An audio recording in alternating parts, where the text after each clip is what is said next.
क्योंकि बाणी वो शब्द ਉਹਦੇ ਲਾਗੇ ਲਾਗੇ ਘੁੰਮ ਰਹੀ ਹੈ ਸਾਰੇ ਤੇ ਮੈਂ ਉਹ ਜਿੱਦਾਂ ਮੈਨੂੰ ਤੁਸੀਂ ਇੱਕ ਵਾਰੀ ਬੜਾ ਵਿਸਤਾਰ ਨਾਲ ਸਮਝਾਇਆ ਸੀ ਕਿ ਇੱਕ ਗੁਰਮੁਖ ਆ ਦੂਜਾ ਵਾ ਜਿਹੜਾ ਉਹਦਾ ਉਹ ਇੱਕ ਹਾਂਜੀ ਗੁਰੂ ਦੇ ਮੁਖ ਤੋਂ ਜਿਹੜਾ ਗਿਆਨ ਆ ਰਿਹਾ ਹੈ ਹਾਂਜੀ ਹਾਂਜੀ ਮਾਈਕ ਬੰਦ ਕਰ ਦਿਓ ਸਾਧ ਸੰਗਤ ਜੀ ਜਿਹਦਾ ਵੀ ਮਾਈਕ ਚੱਲਦਾ ਪਲੀਜ਼ ਹਾਂਜੀ ਬੋਲੋ ਜੀ ਹਾਂ ਗੁਰਮੁਖ ਜਿਹੜੇ ਹੈਗੇ ਇਹ ਦੇਖੋ ਗੁਰਮੁਖ ਇੱਕ ਖੱਖੇ ਦੀ ਸਿਹਾਰੀ ਹੈਗੀ ਆ ਤੇ ਇੱਕ ਜਗ੍ਹਾ ਤੇ ਖੱਖੇ ਨੂੰ ਕੋਈ ਔਂਕੜ ਨਹੀਂ ਆਖਰੀ ਦੇ ਵਿੱਚ ਮੁਕਤਾ ਹੈਗਾ ਤੇ ਇੱਕ ਜਗ੍ਹਾ ਤੇ ਔਂਕੜ ਲੱਗੀ ਆ ਤੇ ਜਿੱਥੇ ਔਂਕੜ ਲੱਗੀ ਆ ਉਹ ਖਾਸ ਕਿਸੇ ਗੁਰਮੁਖ ਦੀ ਗੱਲ ਕਰ ਰਹੇ ਮਹਾਰਾਜ ਤੇ ਜਿੱਥੇ ਮੁਕਤਾ ਹੈ ਕੋਈ ਮਾਤਰਾ ਹੀ ਨਹੀਂ ਉਹ ਜਿਹੜੀ ਹੈਗੀ ਹੈ ਉਹ ਬਹੁਤ ਸਾਰੇ ਗੁਰਮੁਖਾਂ ਦੀ ਗੱਲ ਕਰ ਰਹੇ ਤੇ ਇੱਕ ਜਿਹੜੀ ਹੈਗੀ ਸਿਹਾਰੀ ਲੱਗੀ ਹੈ ਤੇ ਉਹ ਗੁਰੂ ਦੇ ਮੁਖ ਤੋਂ ਜਿਹੜਾ ਗਿਆਨ ਜਿਹੜਾ ਗੁਰੂ ਦੇ ਮੁਖ ਦੇ ਅਨੁਸਾਰ ਜਿਹੜਾ ਹੈਗਾ ਚੱਲਦਾ ਹੈਗਾ ਜਿਹੜਾ ਗੁਰੂ ਤੋਂ ਗਿਆਨ ਲੈਂਦਾ ਹੈ ਤੇ ਉਹਦੇ ਬਾਰੇ ਗੱਲ ਕਰ ਰਹੇ ਉਹ ਗੁਰੂ ਦੀ ਹਾਂਜੀ ਇਹ ਤਿੰਨ ਹੈਗੀ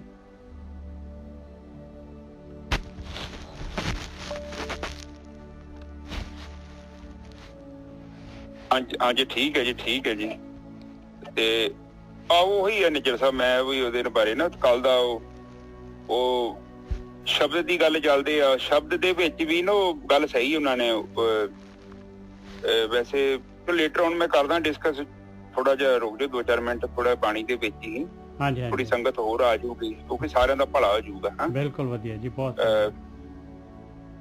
ਕਿਉਂਕਿ ਉੱਥੇ ਜਾ ਕੇ ਉਹ ਗੱਲ ਅੜ ਜਾਣੀ ਆ ਤੇ ਇਹਦੇ ਕਰਕੇ ਬੜਾ ਗਿਆਨ ਫੈਲ ਚੁੱਕਿਆ ਬਹੁਤ ਉਸ ਸ਼ਬਦ ਦੇ ਨੂੰ ਖੋਲਿਆ ਨਹੀਂ ਬਰਾਬਰ ਉਹ ਉਸ ਕਰਕੇ ਉਹ ਕਾਫੀ ਅਗਿਆਨ ਵੱਧ ਗਿਆ ਔਰ ਗੁਰੂਆਂ ਨੇ ਜਦੋਂ ਗੁਰੂ ਗ੍ਰੰਥ ਸਾਹਿਬ ਦੀ ਸਥਾਪਨਾ ਕਰਤੀ ਸੀ ਨਾ ਹਾਂਜੀ ਤੇ ਉਹਦਾ ਮਤਲਬ ਇਹ ਸੀ ਕਿ ਤੁਸੀਂ ਹੁਣ ਏਦਾਂ ਕਰੋ ਕਿ ਕਿੰਡਲ ਗਾਰਡਨ ਦੇ ਖਿਡੌਣੇ ਛੱਡ ਦਿਓ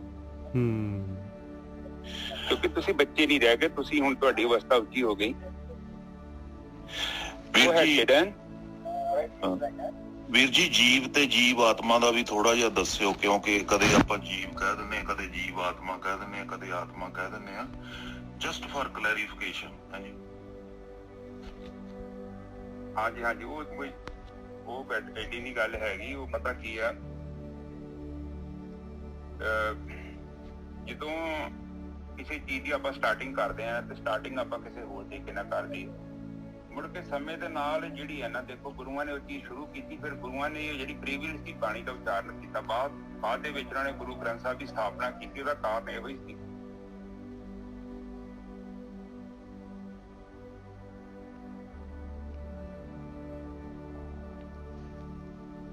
ਤੁਹਾਡੀ ਆਵਾਜ਼ ਬੰਦ ਹੋ ਗਈ ਜੀ ਅੱਛਾ ਕੋਈ ਨਹੀਂ ਹਾਂ ਮੈਂ ਬੰਦ ਕੀਤੀ ਹੈ ਨਹੀਂ ਕੋਈ ਨਹੀਂ ਮੇਰਾ ਟੈਂਕਰ ਹੈਗਾ ਮੈਂ 5 ਮਿੰਟ ਲੱਗਣੇ ਰਨ ਹੋ ਗਿਆ ਤੇ ਫਿਰ ਕੋਈ ਪ੍ਰੋਬਲਮ ਨਹੀਂ ਅੱਛਾ ਇਹਦੇ ਵਿੱਚ ਪਤਾ ਕੀ ਹੋਇਆ ਵਾ ਕਿ ਜਦੋਂ ਨਾਂਦੇੜ ਸਾਹਿਬ ਦੇ ਵਿੱਚ ਗੁਰੂ ਗੋਬਿੰਦ ਸਿੰਘ ਜੀ ਨੇ ਜਦੋਂ ਕਹਿਤਾ ਨਾ ਗੁਰੂ ਮਾਨਿਓ ਗ੍ਰੰਥ ਸਭ ਸਿੱਖਾਂ ਕੋ ਹੁਕਮ ਹਾਂਜੀ ਇਹ ਜੀ ਗੁਰੂ ਗੋਬਿੰਦ ਸਿੰਘ ਜੀ ਨੇ ਨਹੀਂ ਕਿਹਾ ਜੀ ਇਹ ਉਹਨਾਂ ਦੇ ਗਾਹਾਂ ਸੀਗੇ ਉਹਨਾਂ ਨੇ ਕਿਹਾ ਸੀਗਾ ਗੁਰੂ ਗੋਬਿੰਦ ਸਿੰਘ ਜੀ ਦੇ ਬੋਲ ਨਹੀਂ ਜੀ ਇਹ ਅੱਛਾ ਇਹ ਵੈਰੀਫਾਈ ਨਹੀਂ ਹੋਇਆ ਇਹਨੇ ਫਿਰ ਗੁਰੂ ਗ੍ਰੰਥ ਸਾਹਿਬ ਕੰਪਲੀਟ ਕਦੋਂ ਹੋਇਆ ਵਾ ਇਹ ਤਾਂ ਜੀ ਗੁਰੂ ਅਰਜਨ ਦੇਵ ਜੀ ਨੇ ਕੀਤਾ ਇਹਨਾਂ ਨੂੰ ਪਤਾ ਸਾਰਾ ਨਿੱਜਰ ਸਾਹਿਬ ਨੂੰ ਗੁਰੂ ਗੋਬਿੰਦ ਸਿੰਘ ਜੀ ਤਾਂ ਅਖੀਰ ਦੇ ਵਿੱਚ ਉਹਨਾਂ ਨੂੰ ਗੁਰਗੱਦੀ ਦੇ ਕੇ ਗਏ ਨੇ ਪਰ ਜਿਹੜਾ ਗੁਰੂ ਮਾਨਿਓ ਗ੍ਰੰਥ ਜਿਹੜਾ ਵਾ ਇਹ ਜੀ ਆਪਣੇ ਹੈਗੇ ਨੇ ਮੈਨੂੰ ਪ੍ਰੋਪਰ ਵਰਡ ਨਹੀਂ ਆਉਂਦਾ ਬਹੁਤ ਸਾਰੀਆਂ ਲਿਖਤਾਂ ਬਾਅਦ ਦੇ ਵਿੱਚ ਮਿਲਦੀਆਂ ਨੇ ਸਾਹਿਬ ਸਿੰਘ ਦਾ ਹੈਗਾ ਹਾਂਜੀ ਅੱਛਾ ਇਹ ਅਸਲ ਚ ਨਾ ਇੱਕ ਸੈਕਿੰਡ ਮੈਨੇਜਰ ਸਾਹਿਬ ਇੱਕ ਸਾਈਡ ਮੈਂ ਬੋਲਦਾ ਫਿਰ ਤੁਸੀਂ ਸਾਰੇ ਬੋਲਿਓ ਅਸਲ ਦੇ ਵਿੱਚ ਨਾ ਦੇਖੋ ਗੁਰੂ ਕੋਈ ਪਤਾ ਨਹੀਂ ਹੈਗਾ ਜੋ ਮੈਂ ਤੁਹਾਨੂੰ ਦੱਸਣਾ ਚਾਹੁੰਦਾ ਇੱਕ ਬਹੁਤ ਵੱਡਾ ਅਗਿਆਨ ਫੈਲਾ ਚੁੱਕੇ ਹਾਂ ਆਪਾਂ ਸਾਰੇ ਗੁਰੂ ਦਾ ਮਤਲਬ ਗਿਆਨ ਹੈ ਕੋਈ ਫਿਜ਼ੀਕਲੀ ਕੋਈ ਬੰਦਾ ਨਹੀਂ ਹੈਗਾ ਗਿਆਨ ਦਾ ਮਤਲਬ ਗਾਈਡ ਹੁਣ ਦੇਖੋ ਸੰਸਾਰ ਜਿਹੜਾ ਨਾ ਇਹ ਸੰਸਾਰ ਅਸੀਂ ਤੇ ਜਾਨਵਰਾਂ ਵਿੱਚ ਫਰਕ ਕੀ ਹੈ ਸਾਡੇ ਕੋਲ ਭਾਸ਼ਾ ਹੈਗੀ ਹੈ ਜਿਹੜੇ ਆਪਾਂ ਸਾਰਿਆਂ ਦੇ ਕੋਲ ਆਪਣੇ ਕੋਲ ਇੱਕ ਭਾਸ਼ਾ ਹੈਗੀ ਆ ਜਿਹਦੇ ਨਾਲ ਆਪਾਂ ਕਮਿਊਨੀਕੇਟ ਕਰਦੇ ਹਾਂ ਔਰ ਉਹਦੇ ਕਰਕੇ ਜਿਹੜਾ ਇਨਸਾਨ ਉੱਪਰ ਆ ਗਿਆ ਹੈ ਦੂਜੇ ਜਾਨਵਰ ਵੀ ਹੈਗੇ ਪਰ ਉਹਨਾਂ ਕੋਲ ਭਾਸ਼ਾ ਨਹੀਂ ਹੈਗੀ ਹੁਣ ਕੋਇਲ ਜਿਹੜੇ ਤਰੀਕੇ ਨਾਲ ਗਾਉਂਦੀ ਆ ਉਹ ਜਿਉਂ ਦੀ ਜੰਮੀ ਆ ਤੂੰ ਦੀ ਉਹਦੀ ਕੋਈ ਸੁਰ ਚੇਂਜ ਨਹੀਂ ਹੋਇਆ ਤੇ ਜਿਹੜੇ ਸਾਡਾ ਵਾ ਅਸੀਂ ਦੇਖੋ ਹੁਣ ਸਾਡੇ ਕੋਲ ਵੀ ਸ਼ਬਦ ਆ ਸ਼ਬਦ ਸਾਡੇ ਜੀਵਨ 'ਚ ਬੜਾ ਪ੍ਰਭਾਵ ਕਰਦੇ ਆ ਜੇਕਰ ਸਾਡੇ ਕੋਲ ਸਹੀ ਸ਼ਬਦ ਹੈਗੇ ਤੇ ਵੇਖ ਲਓ ਉਹੀ ਬੰਦਾ ਵਾ ਉਹ ਇੱਕ ਡਾਕਟਰ ਇੱਕ ਇੰਜੀਨੀਅਰ ਬਣ ਜਾਂਦਾ ਇੱਕ ਉਹੀ ਬੰਦਾ ਵਾ, ਉਹ ਵੇਖ ਲਓ ਕੋਈ ਸ਼ਬਦ ਹੀ ਬਰਾਬਰ ਨਹੀਂ ਹੈਗੇ ਤੇ ਉਹ ਮਾਮੂਲੀ ਜਿਹਾ ਜੀਵਨ ਬਤੀਤ ਕਰਦਾ। ਸ਼ਬਦ ਵੇਖ ਲਓ ਇੰਨੀ ਤਗੜੀ ਚੀਜ਼ ਆ, ਤੇ ਇਹ ਸ਼ਬਦਾਂ ਦਾ ਬੜਾ ਜੀਵਨ ਦੇ ਆਪਣੇ ਵਿੱਚ ਪ੍ਰਭਾਵ ਹੈ। ਹੁਣ ਵੇਖੋ ਜੇ ਤੁਹਾਡੇ ਦਿਮਾਗ 'ਚ, ਜੇ ਮਸਤਕ 'ਚ, ਮੈਮਰੀ 'ਚ ਚੰਗਾ ਸ਼ਬਦ ਹੈਗੇ ਨੇ ਤੇ ਤੁਹਾਡਾ ਜੀਵਨ ਆਪਣੇ ਆਪ ਹੀ ਉੱਚਾ ਹੋ ਜਾਣਾ। ਤੇ ਜੇਕਰ ਸਾਡੇ ਮਨ ਦੇ ਅੰਦਰ ਜਿਹੜੇ ਸ਼ਬਦ ਹੈਗੇ ਆ ਅਗਿਆਨ ਵਾਲੇ ਆ, ਇਹ ਵਿਦਿਆ ਵਾਲੇ ਆ, ਤੇ ਸਾਡਾ ਜਿਹੜਾ ਜੀਵਨ ਆਪਣੇ ਆਪ ਹੀ ਥੱਲੇ ਆ ਜਾਣਾ। ਇਹ ਸ਼ਬਦਾਂ ਦਾ ਵੈਸੇ ਸਧਾਰਨ ਤੌਰ ਤੇ ਮੈਂ ਉਹ ਗੱਲ ਕਰਦਾ ਕਿ ਸ਼ਬਦਾਂ ਦਾ ਪ੍ਰਭਾਵ ਬਹੁਤ ਹੈ ਸਾਡੇ ਜੀਵਨ ਦੇ ਵਿੱਚ। ਤੇ ਦੂਜੀ ਤਰਫ ਜਿਹੜੀ ਬਾਣੀ ਦੇ ਵਿੱਚ ਜਿਹੜਾ ਸ਼ਬਦ ਵਰਤਿਆ ਗਿਆ ਨਾ, ਉਹ ਸ਼ਬਦ ਇੱਕ ਤੇ ਬਾਣੀ ਵੱਲੋਂ ਵੀ ਕਿਹਾ ਗਿਆ ਵਾ ਤੇ ਪਲੱਸ ਜਿਹੜਾ ਨਾ ਸ਼ਬਦ ਨੂੰ ਪਰਮਾਤਮਾ ਦੇ ਰੂਪ 'ਚ ਵਰਤਿਆ ਗਿਆ। ਮਤਲਬ ਸ਼ਬਦ ਜਿੱਦਾਂ ਗੁਰੂ ਆ, ਹੁਣ ਲਿਖਿਆ ਭਵਾਲਾ ਸਾਹਿਬ ਨੇ ਕਿਤੋਂ ਨਕਾਰ ਵੀ ਹੈਗਾ, ਠੀਕ ਹੈ ਨਿੱਜਰ ਸਾਹਿਬ? ਹਾਂਜੀ, ਪਹਿਲਾਂ ਜਿਹੜਾ ਹੈਗਾ ਵਰਣਾਤਮਕ ਹੈਗਾ, ਅੱਖਰਾਂ ਦੇ ਵਿੱਚ ਹੈਗਾ ਸ਼ਬਦ, ਜਿਵੇਂ ਵਾਹਿਗੁਰੂ ਹੈ, ਅੱਲਾਹੂ ਹੈਗਾ, ਹਰੀਓਮ ਹੈਗਾ, ਅੱਖਰਾਂ ਦੇ ਵਿੱਚ ਆ। ਫਿਰ ਧੁਨਕਾਰ ਹੈਗਾ ਤੇ ਉਸ ਤੋਂ ਬਾਅਦ ਸ਼ਬਦ ਜਿਹੜਾ ਹੈਗਾ ਆਪਣੇ ਇਹਨੇ ਪ੍ਰਕਾਸ਼ ਰੂਪ ਵੀ ਹੈਗਾ, ਤੇ ਉਸ ਤੋਂ ਬਾਅਦ ਆਖਰੀ ਦੇ ਵਿੱਚ ਜਿਹੜਾ ਸ਼ਬਦ ਜਿਹੜਾ ਹੈਗਾ ਉਹਨੇ ਜਿਹੜਾ ਹੈਗਾ ਸ਼ੂਨ ਹੋ ਜਾਣਾ। ਪਰਮਾਤਮਾ ਜਿਹੜਾ ਹੈਗਾ ਸ਼ੂਨ ਹੈਗਾ ਤੇ ਆਪਣਾ ਵੀ ਟਾਰਗੇਟ ਸ਼ੂਨ ਹੀ ਹੈਗਾ।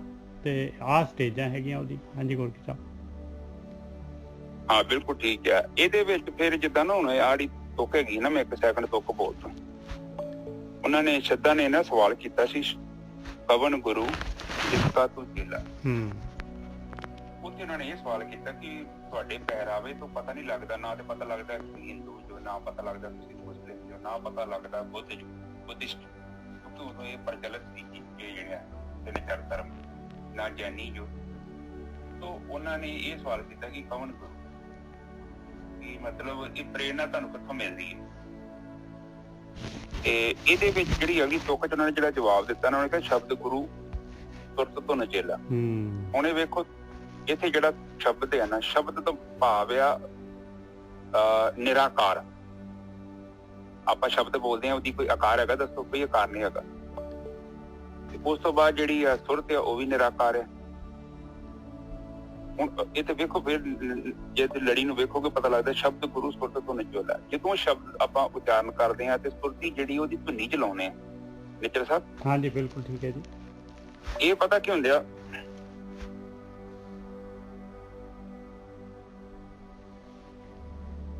ਹਾਂ ਹੁਣ ਇਹਦੇ ਵਿੱਚ ਪਤਾ ਕੀ ਹੁੰਦਾ ਵਾ ਕਿ ਦੇਖੋ ਆਪਣੀ ਸਾਧ ਸੰਗਤ ਹੈ। ਸਾਧ ਸੰਗਤ ਮੈਨੂੰ ਹੁਣ ਕਈ ਕਹਿੰਦੇ ਆ ਕਿ ਚਰਨਜੀਤ ਅਸੀਂ ਨਾ ਕਥਾ ਸੁਣਦਿਆਂ ਹੀ ਸਾਡੀ ਸੁਰਤੀ ਚੜ ਜਾਂਦੀ। ਸਾਨੂੰ ਪਤਾ ਹੀ ਉਦੋਂ ਲੱਗਦਾ ਕਿ ਜਦੋਂ ਘੰਟਾ ਡੇਢ ਘੰਟਾ ਲੰਘਦਾ। ਉਹਦਾ ਕਾਰਨ ਇਹ ਹੋਇਆ ਕਿ ਜਦੋਂ ਆਪਾਂ ਸੁਰਤੀ ਸ਼ਬਦ ਦੀ ਧੁਨ ਵਿੱਚ ਲਾਉਂਦੇ ਆ ਨਾ, ਅਧਿਆਤਮਿਕ ਸ਼ਬਦਾਂ ਦੀ ਗੱਲ ਕਰਦਾ, ਉਹ ਅਗਲਾ ਬੋਲਣ ਵਾਲੇ ਚ ਵੀ ਚਾਹੀਦਾ ਵਾ, ਥੋੜਾ ਬਹੁਤਾ ਹੁੰਦਾ।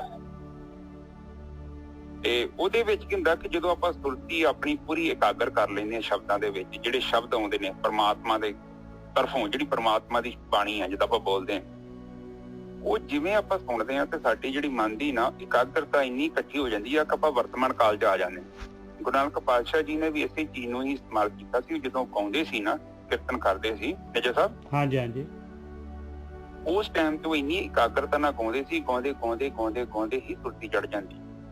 ਔਰ ਖਾਸ ਕਰਕੇ ਜਿਨ੍ਹਾਂ ਦਾ ਧਿਆਨ ਨਹੀਂ ਇਕਾਗਰ ਹੁੰਦਾ, ਤੁਸੀਂ ਸ਼ਬਦ ਸੁਣੋ, ਇੱਕ ਕੀਰਤਨ ਸ਼ਬਦ ਸੁਣੋਗੇ ਨਾ, ਔਰ ਅੱਖਾਂ ਬੰਦ ਕਰਕੇ ਕੰਨਾਂ 'ਚ ਹੈਡ ਲਾ ਕੇ ਬੜੀ ਸਪੀਕਰ ਜੇ, ਔਰ ਜਦੋਂ ਤੁਸੀਂ ਉੱਥੇ ਸੁਰਤੀ ਆਪਣੀ ਇਕਾਗਰ ਕੀਤੀ, ਪਰ ਆਪਣੀ ਵੀ ਜਿਹੜੀ ਸੁਰਤੀ ਆ ਵਿਚਾਰਾਂ ਤੋਂ ਮੁਕਤ ਹੋ ਕੇ ਨਿਰਾਕਾਰ 'ਚ ਇਕਾਗਰ ਹੋ ਜਾਂਦੀ। ਨਿੱਜਰ ਸਾਹਿਬ? ਹਾਂਜੀ ਹਾਂਜੀ ਹਾਂਜੀ। ਤੇ ਚਲੋ ਅੱਜ ਦੀ ਬਾਣੀ ਆਪਾਂ ਸ਼ੁਰੂ ਕਰੀਏ। ਤੇ ਬਾਕੀ ਇਹਦੇ ਵਿੱਚ ਪਤਾ ਕੀ ਆ ਸਾਧ ਸੰਗਤ ਜੀ, ਇੱਕ ਚੀਜ਼ ਹੋਰ ਦੱਸਣਾ ਚਾਹੁੰਦਾ ਮੈਂ ਆਪ ਜੀ ਨੂੰ।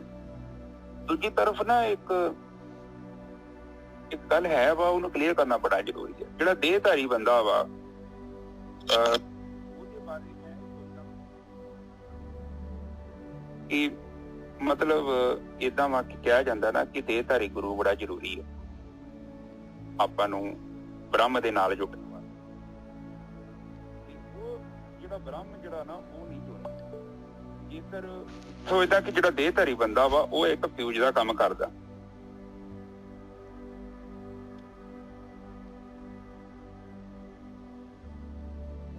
ਹਾਂਜੀ ਨਿੱਜਰ ਸਾਹਿਬ? ਹਾਂਜੀ ਹਾਂਜੀ, ਇਹ ਦੁਬਾਰਾ ਬੋਲ ਦੇਣਾ ਜੀ ਕਿਉਂਕਿ ਆਵਾਜ਼ ਥੋੜੀ। ਦੇਹਧਾਰੀ ਦੇਖੋ ਆਪਣੇ ਘਰ ਦੇ ਵਿੱਚ ਇੱਕ ਤੁਸੀਂ ਵੇਖਿਆ ਹੋਣਾ, ਜਦੋਂ ਬਾਹਰੋਂ ਸਪਲਾਈ ਆਉਂਦੀ ਨਾ, ਇੱਕ ਫਿਊਜ਼ ਨਹੀਂ ਲੱਗਾ ਹੁੰਦਾ। ਬਿਲਕੁਲ। ਉਹਦਾ ਫਿਊਜ਼ ਦਾ ਬੜਾ ਕੰਮ ਹੈ ਮਾਮੂਲੀ ਜੀ ਚੀਜ਼ ਹੈ, ਛੋਟਾ ਜਿਹਾ ਗ੍ਰਿਪ 'ਚ ਲੱਗਾ। ਬਟ ਜਦੋਂ ਗੁਰੂਆਂ ਨੇ ਦੇਖਿਆ, ਗੁਰੂ ਗ੍ਰੰਥ ਸਾਹਿਬ ਜੀ ਦੀ ਸਥਾਪਨਾ ਕੀਤੀ, ਉਸ ਟਾਈਮ ਤੇ ਉਹਨਾਂ ਨੇ ਇਹ ਚੀਜ਼ ਵੇਖੀ ਕਿ ਨਕਲੀ ਫਿਊਜ਼ ਬਹੁਤ ਨੇ ਬਾਜ਼ਾਰ ਦੇ ਵਿੱਚ। ਹੁਣ ਜਦੋਂ ਨਕਲੀ ਫਿਊਜ਼ ਹੈਗਾ ਵਾ ਔਰ ਉਹ ਦਿਖਦਾ ਬਿਲਕੁਲ ਅਸਲੀ ਵਾਂਗੂ ਆ, ਪਰ ਸਾਨੂੰ ਬੰਦੇ ਨੂੰ, ਆਮ ਬੰਦੇ ਨੂੰ ਪਤਾ ਨਹੀਂ ਉਹਦੇ 'ਚ ਤਾਰ ਨਹੀਂ ਹੁੰਦੀ। ਤਾਰ ਨਹੀਂ ਹੁੰਦੀ, ਉਹਦਾ ਕਾਰਨ ਕੀ ਹੁੰਦਾ ਵਾ ਕਿ ਉਹ ਫਿਊਜ਼ ਜਿਹੜਾ ਵਾ ਅੰਦਰ ਤਾਰ ਤੋਂ ਲੈਸ ਹੁੰਦਾ ਵਾ, ਪਰ ਦਿਖਦਾ ਡਮੀ ਆ। ਔਰ ਜੇਕਰ ਅਸੀਂ ਉਸ ਨਕਲੀ ਫਿਊਜ਼ ਦੇ ਰਾਹੀਂ ਬ੍ਰਹਮ ਦੇ ਨਾਲ ਜੁੜਨਾ ਚਾਹੀਏ ਤੇ ਭਾਵੇਂ ਅਸੀਂ 100 ਸਾਲ ਬੈਠੇ ਰਹੀਏ, ਉਹਦੇ ਨਾਲ ਬ੍ਰਹਮ ਦੇ ਨਾਲ ਸਾਡਾ ਕਨੈਕਸ਼ਨ ਨਹੀਂ ਜੁੜਦਾ। ਬਿਲਕੁਲ ਸਿੰਪਲ ਥਿਊਰੀ ਹੈ, ਜਿੱਦਾਂ ਆਪਣੇ ਘਰ 'ਚ ਬੱਤੀ ਨਹੀਂ ਨਾ ਆ ਸਕਦੀ ਫਿਊਜ਼ ਤੋਂ ਬਿਨਾਂ। ਔਰ ਇਸੇ ਹੀ ਤਰ੍ਹਾਂ ਬਾਣੀ ਦੇ ਵਿੱਚ ਬਾਰ-ਬਾਰ ਕਹੀ ਜਾਂਦਾ, ਬਾਣੀ ਕਹਿ ਰਹੀ ਆ ਕਿ ਗੁਰਮੁਖ ਹੋਵੇ ਤੇ ਕਾਇਆ ਖੋਜੇ। ਬਾਰ-ਬਾਰ ਕਿਉਂ ਕਹਿ ਰਹੇ ਨੇ? ਉਹ ਸਾਨੂੰ ਕਹਿ ਰਹੇ ਨੇ ਕਿ ਤੁਸੀਂ ਫਿਊਜ਼ਾਂ ਦੇ ਪਿੱਛੇ ਨਾ ਘੁੰਮੋ, ਕਿਉਂਕਿ ਇੱਕ ਧਾਰਨਾ ਸੀ, ਇੱਕ ਲੋੜ ਸੀ ਉਦੋਂ, ਔਰ ਉਹਦੀ ਰੀਤ ਸੀ। ਮੁੜ ਕੇ ਉਹ ਰੀਤ ਨੂੰ ਸਮਾਪਤ ਕਰ ਦੇਣਾ ਹੀ ਸਹੀ ਬਣਿਆ। ਔਰ ਇਹਦੇ ਬਾਵਜੂਦ ਵੀ ਵੇਖੋ ਕਿੰਨਾ ਅੰਧ ਵਿਸ਼ਵਾਸ ਫੈਲਿਆ ਹੋਇਆ ਹੈ, ਕਿਉਂਕਿ ਜਿੰਨੀ ਵੀ ਬਾਣੀ ਉਚਾਰਨ ਕੀਤੀ ਹੈ ਨਾ, ਤੇ ਉਹਨਾਂ ਨੇ ਆਪਣੇ ਗੁਰੂ ਦੀ ਉਸਤਤ ਕੀਤੀ ਹੈ ਬਾਣੀ ਦੇ ਵਿੱਚ। ਔਰ ਉਸੇ ਹੀ ਚੀਜ਼ ਦਾ ਲੋਕਾਂ ਨੇ ਕੀ ਕੀਤਾ ਕਿ ਉਹਦਾ ਕੀ ਕੀਤਾ ਕਿ ਨਜਾਇਜ਼ ਫਾਇਦਾ ਉਠਾ ਲਿਆ। ਮੈਂ ਨਹੀਂ ਕਹਿੰਦਾ ਕਿ ਆ ਜਿਹੜੇ ਐਜੀਪੀਸੀ ਵਾਲੇ ਆ ਤੇ ਇਹ ਬੜੇ ਸਹੀ ਆ, ਇਹ ਵੀ ਤੇ ਉਹੀ ਚੀਜ਼ ਨੇ, ਬਟ ਇਹ ਕੀ ਹੈਗੇ ਤੇ ਮਸੰਦ ਆ। ਬਟ ਇਹ ਕਿ ਲੀਗਲੀ ਇਹਨਾਂ ਕੋਲ ਲਾਇਸੈਂਸ ਮਿਲ ਗਿਆ। ਜਿੱਦਾਂ ਮਤਲਬ ਕਿ ਮੇਰੇ ਕੋਲ ਭੁੱਕੀ ਦੀ ਦੁਕਾਨ ਸੀ, ਫੀਮ ਦੀ ਦੁਕਾਨ ਸੀ, ਪਹਿਲਾਂ ਮੈਂ ਵੇਚਦਾ ਤਾਂ ਮੈਨੂੰ ਫੜ ਲੈਂਦੀ ਪੁਲਿਸ। ਹੁਣ ਮੈਂ ਕੀ ਕੀਤਾ ਕਿ ਗਵਰਨਮੈਂਟ ਤੋਂ ਲਾਇਸੈਂਸ ਲੈ ਲਿਆ ਤੇ ਗਵਰਨਮੈਂਟ ਨੂੰ ਵਿੱਚ ਹਿੱਸੇਦਾਰ ਬਣਾ ਲਿਆ ਕਿ ਜੇ ਮੈਨੂੰ ਲੱਖ ਰੁਪਏ ਮਿਲੂਗਾ ਤਾਂ 50,000 ਤੁਹਾਨੂੰ ਵੀ ਮਿਲ ਜੂਗਾ। ਮੇਜਰ ਸਾਹਿਬ ਬਿਲਕੁਲ ਠੀਕ ਹੈ ਜੀ, ਬਹੁਤ ਵਧੀਆ। ਹਾਂ, ਇਹ ਜਿਹੜੇ ਮਸੰਦ ਆ ਥੋੜੇ ਜਿਹੇ ਅਪਗ੍ਰੇਡਡ ਨੇ, ਥੋੜਾ ਜਿਹਾ ਸ਼ਰਾਬ ਵੀ ਵੇਚਦੇ ਆ ਔਰ ਕਾਰੋਬਾਰ ਉਹੀ ਹੈ, ਪਰ ਲੀਗਲ ਤੌਰ ਤੇ ਗਵਰਨਮੈਂਟ ਨੂੰ ਇਹਨਾਂ ਕੀ ਕੀਤਾ ਕਿ ਹਿੱਸੇਦਾਰ ਬਣਾ ਲਿਆ। ਔਰ ਹੁਣ ਆਮ ਸਧਾਰਨ ਬੰਦੇ ਦੀ ਪਕੜ ਚ ਆਉਣੀ ਨਹੀਂ। ਉਹ ਤਾਂ ਸੋਚਦਾ ਕਿ ਗੁਰਦੁਆਰੇ ਗਏ ਆ, ਮੱਥਾ ਟੇਕੋ ਜੀ, ਇਹ ਤਾਂ ਬਾਬਾ ਜੀ ਸਾਡੇ। ਬਟ ਇਹ ਕੀ ਕੈਪਚਰ ਉਹਨਾਂ ਲੋਕਾਂ ਨੇ ਕਰ ਲਿਆ ਵਾ, ਜਿੱਦਾਂ ਮਤਲਬ ਇੱਕ ਕਮੇਟੀ ਬਣਾ ਲਈ। ਕਮੇਟੀ ਬਣਾ ਕੇ, ਵੈਸੇ ਪਹਿਲਾਂ ਕਹਿੰਦੇ ਸਿੰਘ ਸਭਾ ਕਮੇਟੀ ਸੀ ਨਾ ਨਿੱਜਰ ਸਾਹਿਬ, ਹੋਰ ਸੀ ਨਾ ਐਜੀਪੀਸੀ ਬਾਅਦ ਚ ਆਈ। ਹਾਂ, ਇਹ ਦੇਖੋ ਇਹ ਲੋਕ ਕੀ ਕਰਦੇ ਆ, ਇਹ ਲੋਕ ਇਸੇ ਹੀ ਤਰ੍ਹਾਂ ਇਹ ਕੀ ਕਰਦੇ ਆ ਕਿ ਬੰਦੇ ਦੀ ਭਾਵਨਾ ਦੇ ਨਾਲ ਖੇਡਦੇ ਆ। ਯਥਾਰਕ ਸੱਚ ਦੇ ਨਾਲ ਇਹਨਾਂ ਦਾ ਕੋਈ ਸੰਬੰਧ ਨਹੀਂ ਹੁੰਦਾ। ਇਹ ਤੇ ਗੁਰੂ ਹਰਗੋਬਿੰਦ ਸਾਹਿਬ ਦੇ ਟਾਈਮ ਤੇ ਹੀ ਗੇਮ ਸ਼ੁਰੂ ਹੋ ਗਈ ਸੀ ਨਿੱਜਰ ਸਾਹਿਬ। ਤੇ ਵੇਖ ਲਓ ਤੇ ਕਿੱਥੇ ਗਏ ਸੀ, ਕਿੰਨੀਆਂ ਉਹਨਾਂ ਨੇ ਉਹਨਾਂ ਲਾ ਲਈਆਂ ਸੀ, ਮੰਜੀਆਂ ਡਾਲੀਆਂ ਸੀ ਯਾਰਾ ਵਗੈਰਾ। ਤੇ ਹੁਣ ਉਹਦੇ ਵਿੱਚ ਮੈਂ ਇਹ ਦੱਸਣਾ ਚਾਹੁੰਦਾ ਸਾਧ ਸੰਗਤ ਜੀ, ਜੇ ਤੇ ਰਾਈਟ ਬੰਦਾ ਮਿਲਦਾ ਤੇ ਬੈਸਟ ਹੈ। ਬਟ ਜੇਕਰ ਫਿਊਜ਼ ਦੇ ਵਿੱਚ ਤਾਰ ਨਹੀਂ ਨਾ ਹੈਗੀ ਜੇ, ਤੇ ਬਾਣੀ ਕਹਿੰਦੀ ਆ ਕਿ ਫਿਰ ਤੂੰ ਨਕਲੀ ਫਿਊਜ਼ ਕੋ ਨਾ ਬੈ। ਬੇਸ਼ੱਕ ਘਰ ਦੇ ਬਾਹਰ ਆਪਾਂ ਨਕਲੀ ਫਿਊਜ਼ ਲਾ ਲਿਆ, ਉਹ ਘਰ ਦੇ ਵਿੱਚ ਸਪਲਾਈ ਨਹੀਂ ਹੋਣੀ। ਬੇਸ਼ੱਕ ਅਸੀਂ ਚਾਹੁੰਦੇ ਹਾਂ ਬੱਤੀ ਆਵੇ ਸਾਡੇ ਘਰ, ਨਿੱਜਰ ਸਾਹਿਬ। ਹਾਂਜੀ ਹਾਂਜੀ, ਬਿਲਕੁਲ। ਮੇਰੇ ਦਿਲ 'ਚ ਮਨਸਾ ਹੈਗੀ ਆ ਕਿ ਮੇਰੇ ਘਰ ਸਪਲਾਈ ਆਵੇ, ਪਾਵਰ ਆਵੇ। ਮੈਂ ਪਾਵਰ ਹਾਊਸ ਨਾਲ ਮੇਰਾ ਜਿਹੜਾ ਜਿੱਥੇ ਵੀ ਭਾਗੜਾ ਡੈਮ ਤੋਂ ਜਿੱਥੋਂ ਵੀ ਦਵਾਈ ਬੱਤੀ ਆਉਂਦੀ ਆ ਉਹ ਮੇਰੇ ਘਰ ਆਵੇ। ਪਰ ਜੇਕਰ ਮੈਂ ਨਕਲੀ ਫਿਊਜ਼ ਵਿੱਚ ਪਾਤਾ ਨਾ, ਇੱਕ ਛੋਟਾ ਜਿਹਾ ਪੁਰਜਾ ਵਾ, ਦੇਖਣ ਨੂੰ ਤੇ ਮਾਮੂਲੀ ਜਿਹਾ ਲੱਗਦਾ, ਬਟ ਕੰਮ ਬੜਾ ਵਾ ਉਹਦੇ। ਜੇਕਰ ਉਹ ਖਾਲੀ ਹੈ, ਉਹਦੇ ਚ ਤਾਰ ਨਹੀਂ ਹੈਗੀ, ਜੇਕਰ ਕਹਿਣ ਤੋਂ ਭਾਵ ਹੈ ਕਿ ਜੇਕਰ ਬੰਦਾ ਜਿਹਦੇ ਥਰੂ ਮੈਂ ਚਾਹੁੰਦਾ ਕਿ ਮੈਨੂੰ ਆਤਮ ਗਿਆਨ ਪ੍ਰਾਪਤ ਹੋ ਜਾਵੇ, ਬਾਣੀ ਤੇ ਕਹਿੰਦੀ ਆ ਕਿ ਤੂੰ ਇਹ ਚੱਕਰਾਂ ਚ ਨਾ ਪੈ, ਤੂੰ ਫਿਊਜ਼ ਨੂੰ ਕੱਢ ਦੇ ਵਿੱਚ ਤੇ ਡਾਇਰੈਕਟ ਤਾਰਾਂ ਜੋੜ। ਨਿੱਜਰ ਸਾਹਿਬ, ਕਿਉਂਕਿ ਤੈਨੂੰ ਪਤਾ ਹੀ ਨਹੀਂ ਅਗਲਾ ਕੀ ਸਵਾਰਥ ਲੈ ਕੇ ਬੈਠਾ। ਔਰ ਇਹ ਲੋਕ ਕੀ ਕਰਦੇ ਆ ਕਿ ਇਹ ਲੋਕ ਜਿਹੜੇ ਆ, ਇਹ ਲੋਕ ਪਰਮੇਸ਼ਰ ਦੇ ਘਰੋਂ ਜਿਹੜੇ ਨੇ ਕੱਢੇ ਹੋਏ ਨੇ, ਤੇ ਉਹ ਉਸੇ ਚੀਜ਼ ਦਾ ਹੀ ਇਹ ਜਿੱਦਾਂ ਮਤਲਬ ਪ੍ਰਚਾਰ ਕਰਦੇ ਨੇ। ਔਰ ਉਹ ਪ੍ਰਚਾਰਕ ਵੀ ਕੀ ਕਰਦੇ ਆ ਕਿ ਉਹ ਬਾਣੀ ਦੀਆਂ ਤੁਕਾਂ ਕੱਢੀ ਜਾਂਦੇ ਨੇ ਮਗਰੋਂ ਤੇ ਉੱਥੇ ਗੁਰੂ ਦੀ ਉਹਨਾਂ ਨੂੰ ਉਸਤਤ ਕੀਤੀ ਹੈ, ਕਿਉਂਕਿ ਜਿਨ੍ਹਾਂ ਨੂੰ ਉਹ ਚੀਜ਼ ਪ੍ਰਾਪਤ ਹੋਈ। ਪਰ ਇਹ ਅਸਲ ਦੇ ਵਿੱਚ ਜਿਹੜਾ ਵਾ, ਇਸੇ ਕਰਕੇ ਬਾਣੀ ਜਦੋਂ ਆਪਾਂ ਨੂੰ ਕਹਿੰਦੀ ਆ ਕਿ ਬਾਣੀ ਕਹੇ, ਹੁਣ ਇੱਕ ਬੰਨੇ ਬਾਣੀ ਗੁਰੂ ਹੈ ਬਾਣੀ। ਨਿੱਜਰ ਸਾਹਿਬ, ਬਾਣੀ ਗੁਰੂ ਹੈ ਬਾਣੀ, ਵਿੱਚ ਬਾਣੀ ਅੰਮ੍ਰਿਤ ਸਾਰੇ, ਗੁਰਬਾਣੀ ਕਹੈ ਸੇਵਕ ਜਨ ਮਾਨੈ, ਪ੍ਰਤੱਖ ਗੁਰੂ ਨਿਸਤਾਰੇ। ਹਾਂ, ਵੇਖ ਲੋ ਗਿਆਨ ਦੀ ਗੱਲ ਕਰਦੇ ਆ। ਬਾਣੀ ਗੁਰੂ ਹੈ ਬਾਣੀ, ਗਿਆਨ ਹੀ ਜਿਹੜਾ ਹੈ ਉਹ ਬਾਣੀ ਹੈ, ਔਰ ਬਾਣੀ ਹੀ ਗਿਆਨ ਹੈ। ਤੇ ਬਾਣੀ ਜਦੋਂ ਆਪਾਂ ਬਣਦੇ ਹਾਂ, ਮੈਂ ਤਾਂ ਭਾਵ ਕਿ ਜਿੱਦਾਂ ਸ਼ਬਦ ਬ੍ਰਹਮ ਚ ਜੋ ਆਪਾਂ ਨੂੰ ਗਿਆਨ ਮਿਲਦਾ ਹੈ, ਜੇਕਰ ਆਪਾਂ ਨੂੰ ਮੰਨਦੇ ਹਾਂ ਸੇਵਕ ਦਾ ਭਾਵ ਕੀ ਅਸੀਂ, ਤੇ ਪ੍ਰਤੱਖ ਗੁਰੂ ਜਿਹੜਾ ਨਿਸਤਾਰਾ ਹੋ ਜਾਂਦਾ ਹੈ। ਔਰ ਆਮ ਤੌਰ ਤੇ ਚਾਹੇ ਸਾਡਾ ਧਰਮ ਆ ਜਾਂ ਕੋਈ ਵੀ ਹੋਰ ਵੀ ਧਰਮ ਆ, ਉਹਦੇ ਵਿੱਚ ਇਹ ਸਿਖਾਇਆ ਜਾਂਦਾ ਹੈ ਕਿ ਤੁਸੀਂ ਫਿਜ਼ੀਕਲੀ ਆਪਣੇ ਆਪ ਨੂੰ ਰੈਡੀ ਕਰ ਲਓ। ਜਿੱਦਾਂ ਮਤਲਬ ਸਰੀਰਕ ਗੁਰੂ ਦੀ ਗੱਲ ਕਰਦੇ ਨੇ, ਇਹ ਲੋਕੀ ਕਹਿੰਦੇ ਕਿ ਇਕੱਲਾ ਤੁਸੀਂ ਸਰੀਰਕ ਗੁਰੂ ਧਾਰ ਲਓ ਤੇ ਸਾਡੇ ਕੋ ਆ ਕੇ ਇੱਥੇ ਤੁਸੀਂ ਬ੍ਰੈਡ ਪੈਕ ਕਰੋ, ਸਾਡੇ ਬਿਸਕੁਟ ਬਣਾਓ, ਸਾਡੇ ਲਈ ਆਈਸਕ੍ਰੀਮਾਂ ਬਣਾਓ, ਕੁਲਫੀਆਂ ਬਣਾਓ, ਸਾਡੇ ਗਾਰਡਨਾਂ ਚ ਆ ਕੇ ਉੱਤੇ ਘਾਹ ਪੁੱਟੋ। ਇਹ ਇੱਕ ਕਾਈਂਡ ਆਫ ਜਿਹੜੀ ਮਾਨਸਿਕ ਗੁਲਾਮੀ ਆ ਔਰ ਇਹ ਬ੍ਰੇਨ ਵਾਸ਼ ਹੈ। ਔਰ ਬਾਣੀ ਇਸ ਚੀਜ਼ ਨੂੰ ਮਨਾ ਕਰ, ਔਰ ਇਹਨਾਂ ਨੂੰ ਜੇਕਰ ਪੁੱਛਿਆ ਜਾਵੇ ਤੇ ਉਹਦੇ ਵਿੱਚ ਇਹਨਾਂ ਕੋ ਇੱਕ ਚੀਜ਼ ਜਿਹੜਾ ਇਹਨਾਂ ਕੋ ਸਿੰਪਲ ਹੈਗਾ ਵਾ, ਉਹ ਇਹਨਾਂ ਦਾ ਬੜਾ ਵਧੀਆ ਪੁਆਇੰਟ ਹੈ, ਉਹ ਕਾਰਗਰ ਵੀ ਹੈਗਾ। ਉਹ ਕਹਿੰਦੇ ਕਿਸੇ ਨੂੰ ਦੱਸਣਾ ਨਹੀਂ ਹੈ ਤੇ ਮਤਲਬ ਕਿ ਉਹ ਜਿਹੜੀ ਤੇਰੀ ਗੱਲ ਹੈ ਉਹ ਤੇਰੇ ਤੱਕ ਹੀ ਰਹਿ ਜੇ। ਨਿਜਰ ਸਾਹਿਬ ਕਿਉਂਕਿ ਇੱਕ ਬੜਾ ਇਹ ਕੀ ਕਰਦੇ ਆ, ਇਹ ਮਨ ਦੇ ਵਿੱਚ ਇੱਕ ਐਸੀ ਰੱਸੀ ਪਾ ਦਿੰਦੇ ਆ ਬੰਦੇ ਦੇ, ਮਾਨਸਿਕ ਤੌਰ ਤੇ ਗੁਲਾਮ ਕਰ ਦਿੰਦੇ ਆ ਬੰਦੇ ਨੂੰ। ਜਦੋਂ ਨਕਲੀ ਰੱਸੀ ਨਹੀਂ ਪਾਤੀ, ਜਦੋਂ ਊਠ ਉੱਠਦਾ ਨਹੀਂ, ਇਹ ਕੀ ਕਰਦੇ ਆ ਕਿ ਬੰਦੇ ਦੇ ਬ੍ਰੇਨ ਤੇ, ਜਿੱਦਾਂ ਹੁਣ ਤੁਸੀਂ ਵੇਖ ਲਓ, ਤੁਸੀਂ ਵੀ ਰੱਸੀਆਂ ਚ ਗਲ ਚ ਤੁਹਾਡੇ ਵੀ ਹੈਗੀਆਂ, ਤੁਸੀਂ ਕਿਹੜੀ ਮਸਜਿਦ ਚ ਜਾਣਾ ਜਾਂ ਮੰਦਿਰ ਚ ਜਾਓਗੇ? ਹੁਣ ਇੱਕ ਟਾਈਮ ਦੀ ਗੱਲ ਸੀ ਤੇ ਉਹ ਮੇਰੇ ਮਾਮਾ ਜੀ ਇੱਥੇ ਸੈਕਟਰੀ ਹੈਗੇ ਆ ਵਿੱਚ ਗਰੁੱਪ ਚ, ਉਹ ਕਹਿੰਦੇ ਕਿ ਉਹ ਕੱਲ ਹੀ ਸੀ ਬੰਦਾ ਤੇ ਮਾਮੇ ਨੇ ਕਿਹਾ ਕਿ ਇਦਾਂ ਕਰਕੇ ਤੂੰ ਨਾ ਕਾਂਗਰਸ ਨੂੰ ਵੋਟ ਪਾ ਰਹੀ ਹੈ, ਜਿੱਦਾਂ ਗੱਲ ਹੋਈ ਕੋਈ। ਮਾਮੇ ਨੂੰ ਬੰਦੇ ਨੇ ਕਿਹਾ ਕਿ ਮੇਰੀ ਰੂਹ ਕੰਬ ਜੂਗੀ ਜੇਕਰ ਮੈਂ ਉਹਨੂੰ ਵੋਟ ਪਾਉਣਾ। ਨਿੱਜਰ ਸਾਹਿਬ ਦੇਖੋ, ਮਾਈਂਡ ਸੈੱਟ ਆ। ਇਹ ਨਹੀਂ ਉਹ ਬੰਦਾ ਕਹਿੰਦਾ ਕਿ ਕੈਂਡੀਡੇਟ ਸਹੀ ਜਾਂ ਗਲਤ ਆ। ਉੱਥੇ ਬੰਦੇ ਦਾ ਕੀ ਕਰਦਾ ਕਿ ਬੰਦਾ ਬੰਧਨਾਂ ਦੇ ਵਿੱਚ ਬੱਝਾ ਹੋਇਆ। ਮੈਂ ਵੇਖਦਾ ਬੰਦਾ ਤੇ ਗੁਲਾਮ ਹੈ। ਬਿਲਕੁਲ ਬ੍ਰੇਨ ਵਾਸ਼ ਹੋ ਗਿਆ। ਹਾਂ, ਮਾਨਸਿਕ ਤੌਰ ਤੇ ਬ੍ਰੇਨ ਵਾਸ਼ ਕਰਕੇ ਬੰਦੇ ਨੂੰ ਕੀ ਕੀਤਾ ਕਿ ਭੇਡਾਂ ਬੱਕੜੀਆਂ ਵਾਂਗੂ ਇਕੱਠਾ ਕੀਤਾ। ਤੇ ਬਾਣੀ ਕਹਿੰਦੀ ਆ, ਬਾਣੀ ਕਰ ਰਹੀ ਆ ਇੱਕ ਉਹ ਸ਼ੇਰ ਵਾਂਗੂ ਕਿ ਤੂੰ ਭੇਡਾਂ ਦਾ ਹਿੱਸਾ ਨਹੀਂ ਆ, ਕਿਉਂਕਿ ਇਹ ਤੇ ਭੇਡਾਂ ਦਾ ਝੁੰਡ ਆ ਔਰ ਝੁੰਡ ਦੇ ਵਿੱਚ ਤੂੰ ਵੜਿਆ ਆਇਆ। ਤੂੰ ਏਦਾਂ ਕਰ ਕਿ ਉਹਨੂੰ ਚੱਕ ਕੇ ਬਾਣੀ ਕੀ ਕਰਦੀ, ਚੁੱਕ ਕੇ ਉਹਨੂੰ ਝੀਲ ਦੇ ਲਾ ਕੇ ਖੜਦੀ ਆ। ਬਾਣੀ ਦੇ ਰਾਹੀਂ, ਸ਼ਬਦਾਂ ਦੇ ਰਾਹੀਂ ਉਹਨੂੰ ਗਿਆਨ ਕਰਾਉਂਦੀ ਆ ਕਿ ਤੇਰੇ ਤੇ ਸਾਡੇ 'ਚ ਕੋਈ ਫਰਕ ਨਹੀਂ ਹੈਗਾ, ਕਿ ਤੂੰ ਭੇਡਾਂ ਦਾ ਹਿੱਸਾ ਨਾ ਬਣ, ਇੰਡੀਵਿਜੂਅਲ ਹੋ। ਕਿਉਂਕਿ ਤੂੰ ਆਇਆ ਵੀ ਸੰਸਾਰ ਤੇ ਇਕੱਲਾ ਵਾ ਤੇ ਤੂੰ ਜਾਣਾ ਵੀ ਸੰਸਾਰ ਤੋਂ ਇਕੱਲਾ ਵਾ, ਤੇ ਭੀੜ 'ਚ ਕਾਹਨੂੰ ਰਲਦਾ ਭੱਜ। ਠੀਕ ਹੈ ਨਾ ਜੀ ਸਾਹਿਬ? ਬਿਲਕੁਲ ਠੀਕ ਹੈ ਜੀ, ਬਹੁਤ ਵਧੀਆ। ਅੱਜ ਦੀ ਹਾਂਜੀ ਵਿਚਾਰ ਸ਼ੁਰੂ ਕਰੋ ਜੀ। ਹਾਂਜੀ, ਇਹਦੇ ਵਿੱਚ ਨਾ ਜੇ ਦੇਖੋ ਵੀ ਗੁਰੂ ਜਿਹੜਾ ਹੈਗਾ, ਗੁਰੂ ਗਿਆਨ ਹੈਗਾ। ਗਿਆਨ ਗੁਰੂ ਨੇ ਦੇਖੋ ਜੇ ਫਿਜ਼ੀਕਲ ਵੀ ਹੋਊਗਾ, ਮੰਨ ਲਓ, ਚਲੋ ਆਪਾਂ ਮੰਨ ਲੈਨੇ ਵੀ ਬ੍ਰਹਮ ਗਿਆਨੀ ਫਿਜ਼ੀਕਲ ਹੈਗੇ ਆ, ਤੇ ਉਹਨਾਂ ਨੇ ਵੀ ਆਪਾਂ ਨੂੰ ਗਿਆਨ ਹੀ ਦੇਣਾ ਹੈ। ਉਹਨਾਂ ਦੇ ਬੋਲ ਹੀ ਹੈਗੇ ਆਪਾਂ ਨੂੰ, ਉਹਨਾਂ ਨੇ ਬੋਲ ਕੇ ਗਿਆਨ ਦੇ ਦੇਣਾ ਹੈ ਆਪਾਂ ਨੂੰ। ਆਹ ਗੁਰਬਾਣੀ ਜਿਹੜੀ ਹੈ ਲਿਖਤ ਬੋਲ ਹੈਗੇ। ਗਿਆਨ ਦੇ ਨਾਲ ਜਿਹੜਾ ਹੈਗਾ ਇਨਸਾਨ ਜਿਹੜਾ ਹੈਗਾ ਉਸ ਗਿਆਨ ਦੇ ਉਹਨੂੰ ਅਪਣਾ ਕੇ ਗਿਆਨ ਦੇ ਅਨੁਸਾਰ ਜਿਹੜਾ ਆਪਣੇ ਆਪ ਨੂੰ ਜਿਹੜਾ ਹੈਗਾ, ਜਦ ਗਿਆਨ ਤੇ ਚੱਲੂਗਾ ਤਾਂ ਦੀ ਗਲਤ ਕਾਰਵਾਈ ਤਾਂ ਤਾਦੀ ਹੋਣੀ ਹੈ। ਹਾਂਜੀ ਗੁਰਪ੍ਰੀਤ। ਹਾਂ ਬਿਲਕੁਲ ਠੀਕ ਹੈ ਜੀ। ਹਾਂਜੀ ਜੀ, ਕੋਈ ਵੀ ਹੈ ਜੀ ਸਾਧ ਸੰਗਤ ਜੀ, ਜਦੋਂ ਆਪਾਂ ਹੁਣ ਪਰਮਾਰਥ ਦੀ ਕਥਾ ਕਰਦੇ ਹਾਂ ਤੇ ਅਸੀਂ ਚਾਹੁੰਦੇ ਹਾਂ ਕਿ ਜੋ ਯਥਾਰਥ ਸੱਚ ਹੈ ਉਹਨੂੰ ਪ੍ਰਗਟ ਕੀਤਾ ਜਾਵੇ, ਕਿਉਂਕਿ ਜਿੰਨਾ ਚਿਰ ਤੱਕ ਸੱਚ ਨੂੰ ਉਹਦੇ ਅਸਲੀ ਰੂਪ 'ਚ ਆਪਾਂ ਦੇਖ ਨਹੀਂ ਲੈਂਦੇ, ਉਹਨਾਂ ਚਿਰ ਤੱਕ ਉਹ ਗੱਲ ਬਣਦੀ ਨਹੀਂ। ਹੁਣ ਇਹ ਦੇਖਿਆ ਜਾਵੇ ਨਾ ਸਾਧ ਸੰਗਤ ਜੀ, ਇੱਥੇ ਕਿਸੇ ਫਿਜ਼ੀਕਲੀ ਗੁਰੂ ਦੀ ਲੋੜ ਨਹੀਂ ਹੈਗੀ। ਆਪ ਜੀ ਨੂੰ ਮੈਂ ਇਹ ਕਲੀਅਰ ਕਰਕੇ ਦੱਸਣਾ ਚਾਹੁੰਦਾ, ਕੋਈ ਔਖਾ ਕੰਮ ਤੇ ਕੁਛ ਵੀ ਨਹੀਂ। ਤੁਸੀਂ ਅੰਦਰ ਧਿਆਨ ਲਾਉਣਾ, ਆਪਣੇ ਮੱਥੇ 'ਚ ਧਿਆਨ ਲਾਉਣਾ। ਤੇ ਜੇਕਰ ਆਪਾਂ ਅਗਿਆਨ ਵਸ ਪੈ ਕੇ ਕਿਸੇ ਫਿਜ਼ੀਕਲੀ ਬੰਦੇ ਨਾਲ ਜੁੜਦੇ ਹਾਂ, ਔਰ ਤੁਹਾਨੂੰ ਕੀ ਪਤਾ ਕਿ ਉਹ ਬੰਦਾ ਕਿੱਦਾਂ ਦਾ। ਹੁਣ ਅਗਲਾ ਬੰਦਾ ਵਾ ਜਿਹੜਾ, ਦੱਸੋ ਉਹਦੇ ਮਨ ਦੇ ਵਿੱਚ ਕੀ ਪਾਪ ਆ, ਕੀ ਦੋਸ਼ ਆ।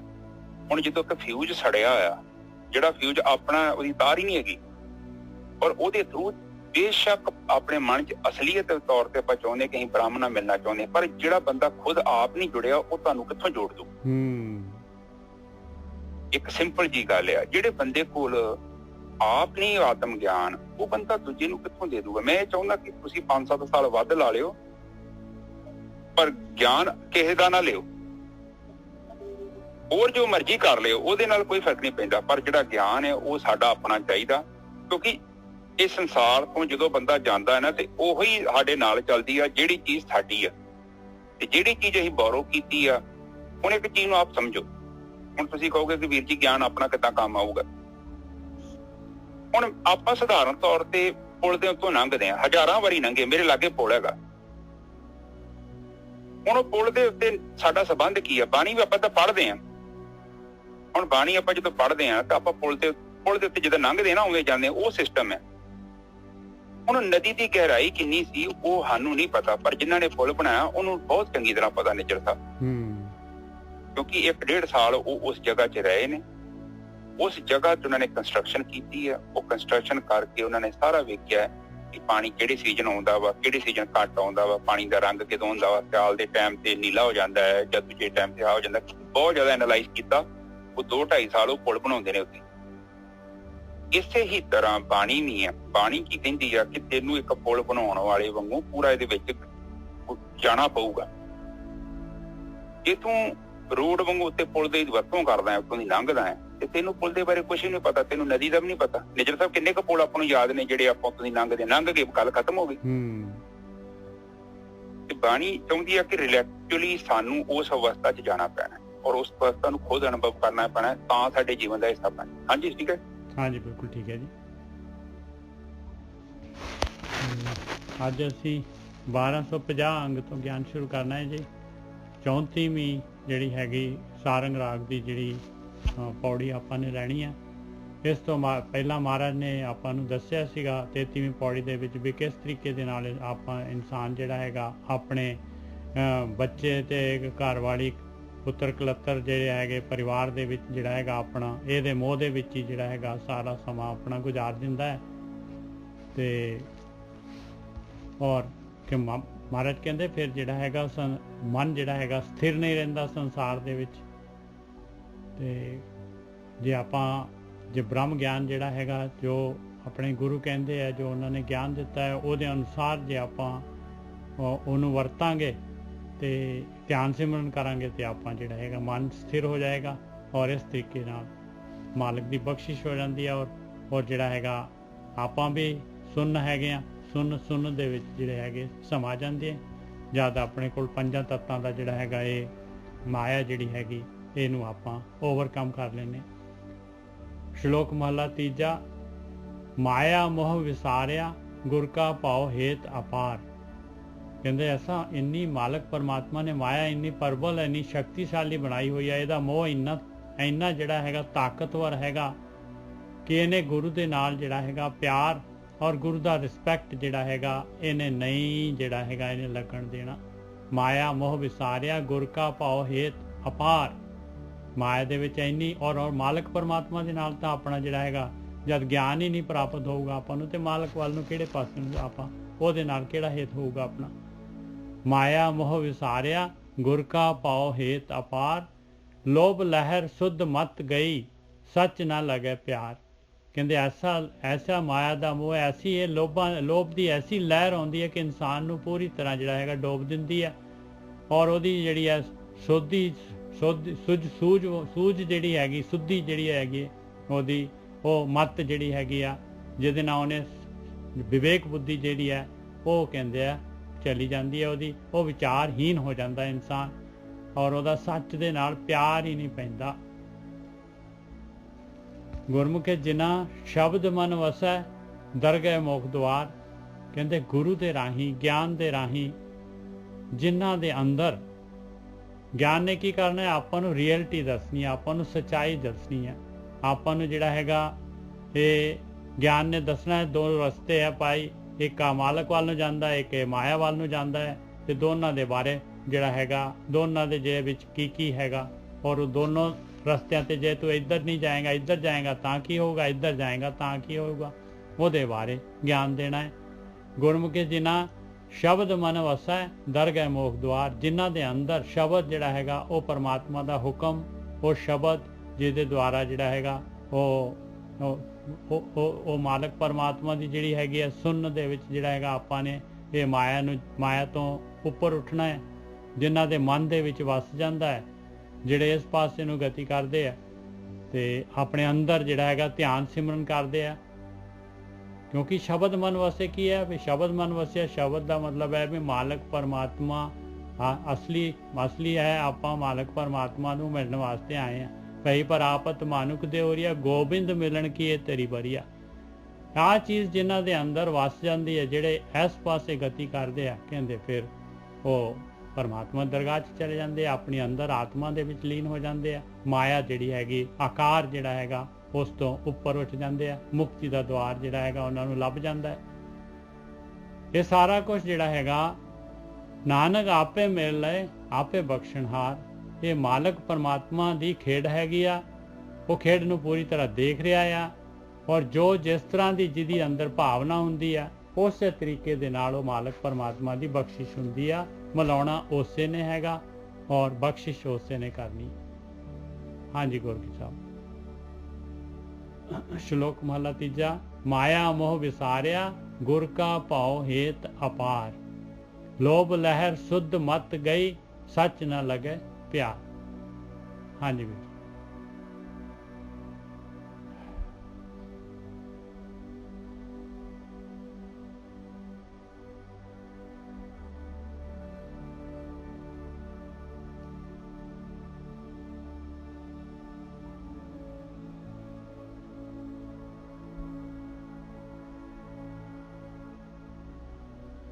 ਨਿੱਜਰ ਸਾਹਿਬ ਸੌਰੀ, ਹਾਂਜੀ।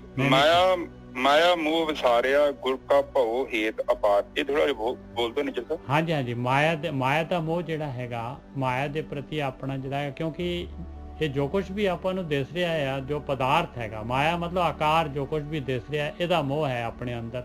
ਕਿਉਂਕਿ ਆਪਣਾ ਸਰੀਰ, ਆਪਾਂ ਵੀ ਪੰਜ ਤੱਤਾਂ ਦੇ ਵਿੱਚ ਬਣੇ ਹੋਏ ਆ। ਆਪਾਂ ਜਿਹੜੇ ਹੈਗੇ, ਆਪਾਂ ਆਪਣੇ ਆਪ ਨੂੰ ਸਰੀਰ ਹੀ ਮੰਨਦੇ ਆ, ਇਸ ਕਰਕੇ ਸਰੀਰ ਨੂੰ ਹੀ ਫੀਡ ਕਰਨ ਲੱਗ ਜਾਂਦੇ ਆ। ਤੇ ਇਸ ਮੋਹ ਦੇ ਨਾਲ ਕੀ ਹੁੰਦਾ ਹੈ, ਗੁਰੂ ਦਾ ਡਰ ਵੀ ਨਹੀਂ ਹੈ ਆਪਾਂ ਨੂੰ, ਔਰ ਨਾ ਹੀ ਗੁਰੂ ਦੇ ਨਾਲ ਪਿਆਰ ਹੈ। ਉਸ ਪਰਮਾਤਮਾ ਦੇ ਨਾਲ ਤਾਂ ਪਿਆਰ ਕੀ ਹੋਣਾ ਹੈ ਆਪਾਂ ਨੂੰ, ਜੇ ਆਪਾਂ ਨੂੰ ਗਿਆਨ ਹੀ ਨਹੀਂ ਹੈਗਾ, ਗਿਆਨ ਦਾ ਹੀ ਡਰ ਨਹੀਂ ਹੈਗਾ ਆਪਣੇ ਕੋਲ, ਤੇ ਉਹ ਮਾਲਕ ਪਰਮਾਤਮਾ ਨਾਲ ਕਿੱਥੋਂ ਪਿਆਰ ਹੋਊਗਾ। ਹਾਂਜੀ ਠੀਕ ਹੈ ਸਾਧ ਸੰਗਤ ਜੀ। ਇਹ ਜਿਹੜੀ ਬਾਣੀ ਆਪਾਂ ਨੂੰ ਸਮਝਾਉਣ ਦੀ ਕੋਸ਼ਿਸ਼ ਕਰ ਰਹੀ ਹੈ, ਗੱਲ ਉਹ ਕਰ ਰਹੀ ਹੈ ਕਿ ਮਾਇਆ ਦੇ ਮੋਹ ਚ ਆ ਕੇ ਤੇ ਅਸੀਂ ਕੀ ਕੀਤਾ ਕਿ ਅਸੀਂ ਭੁੱਲ ਗਏ ਹਾਂ।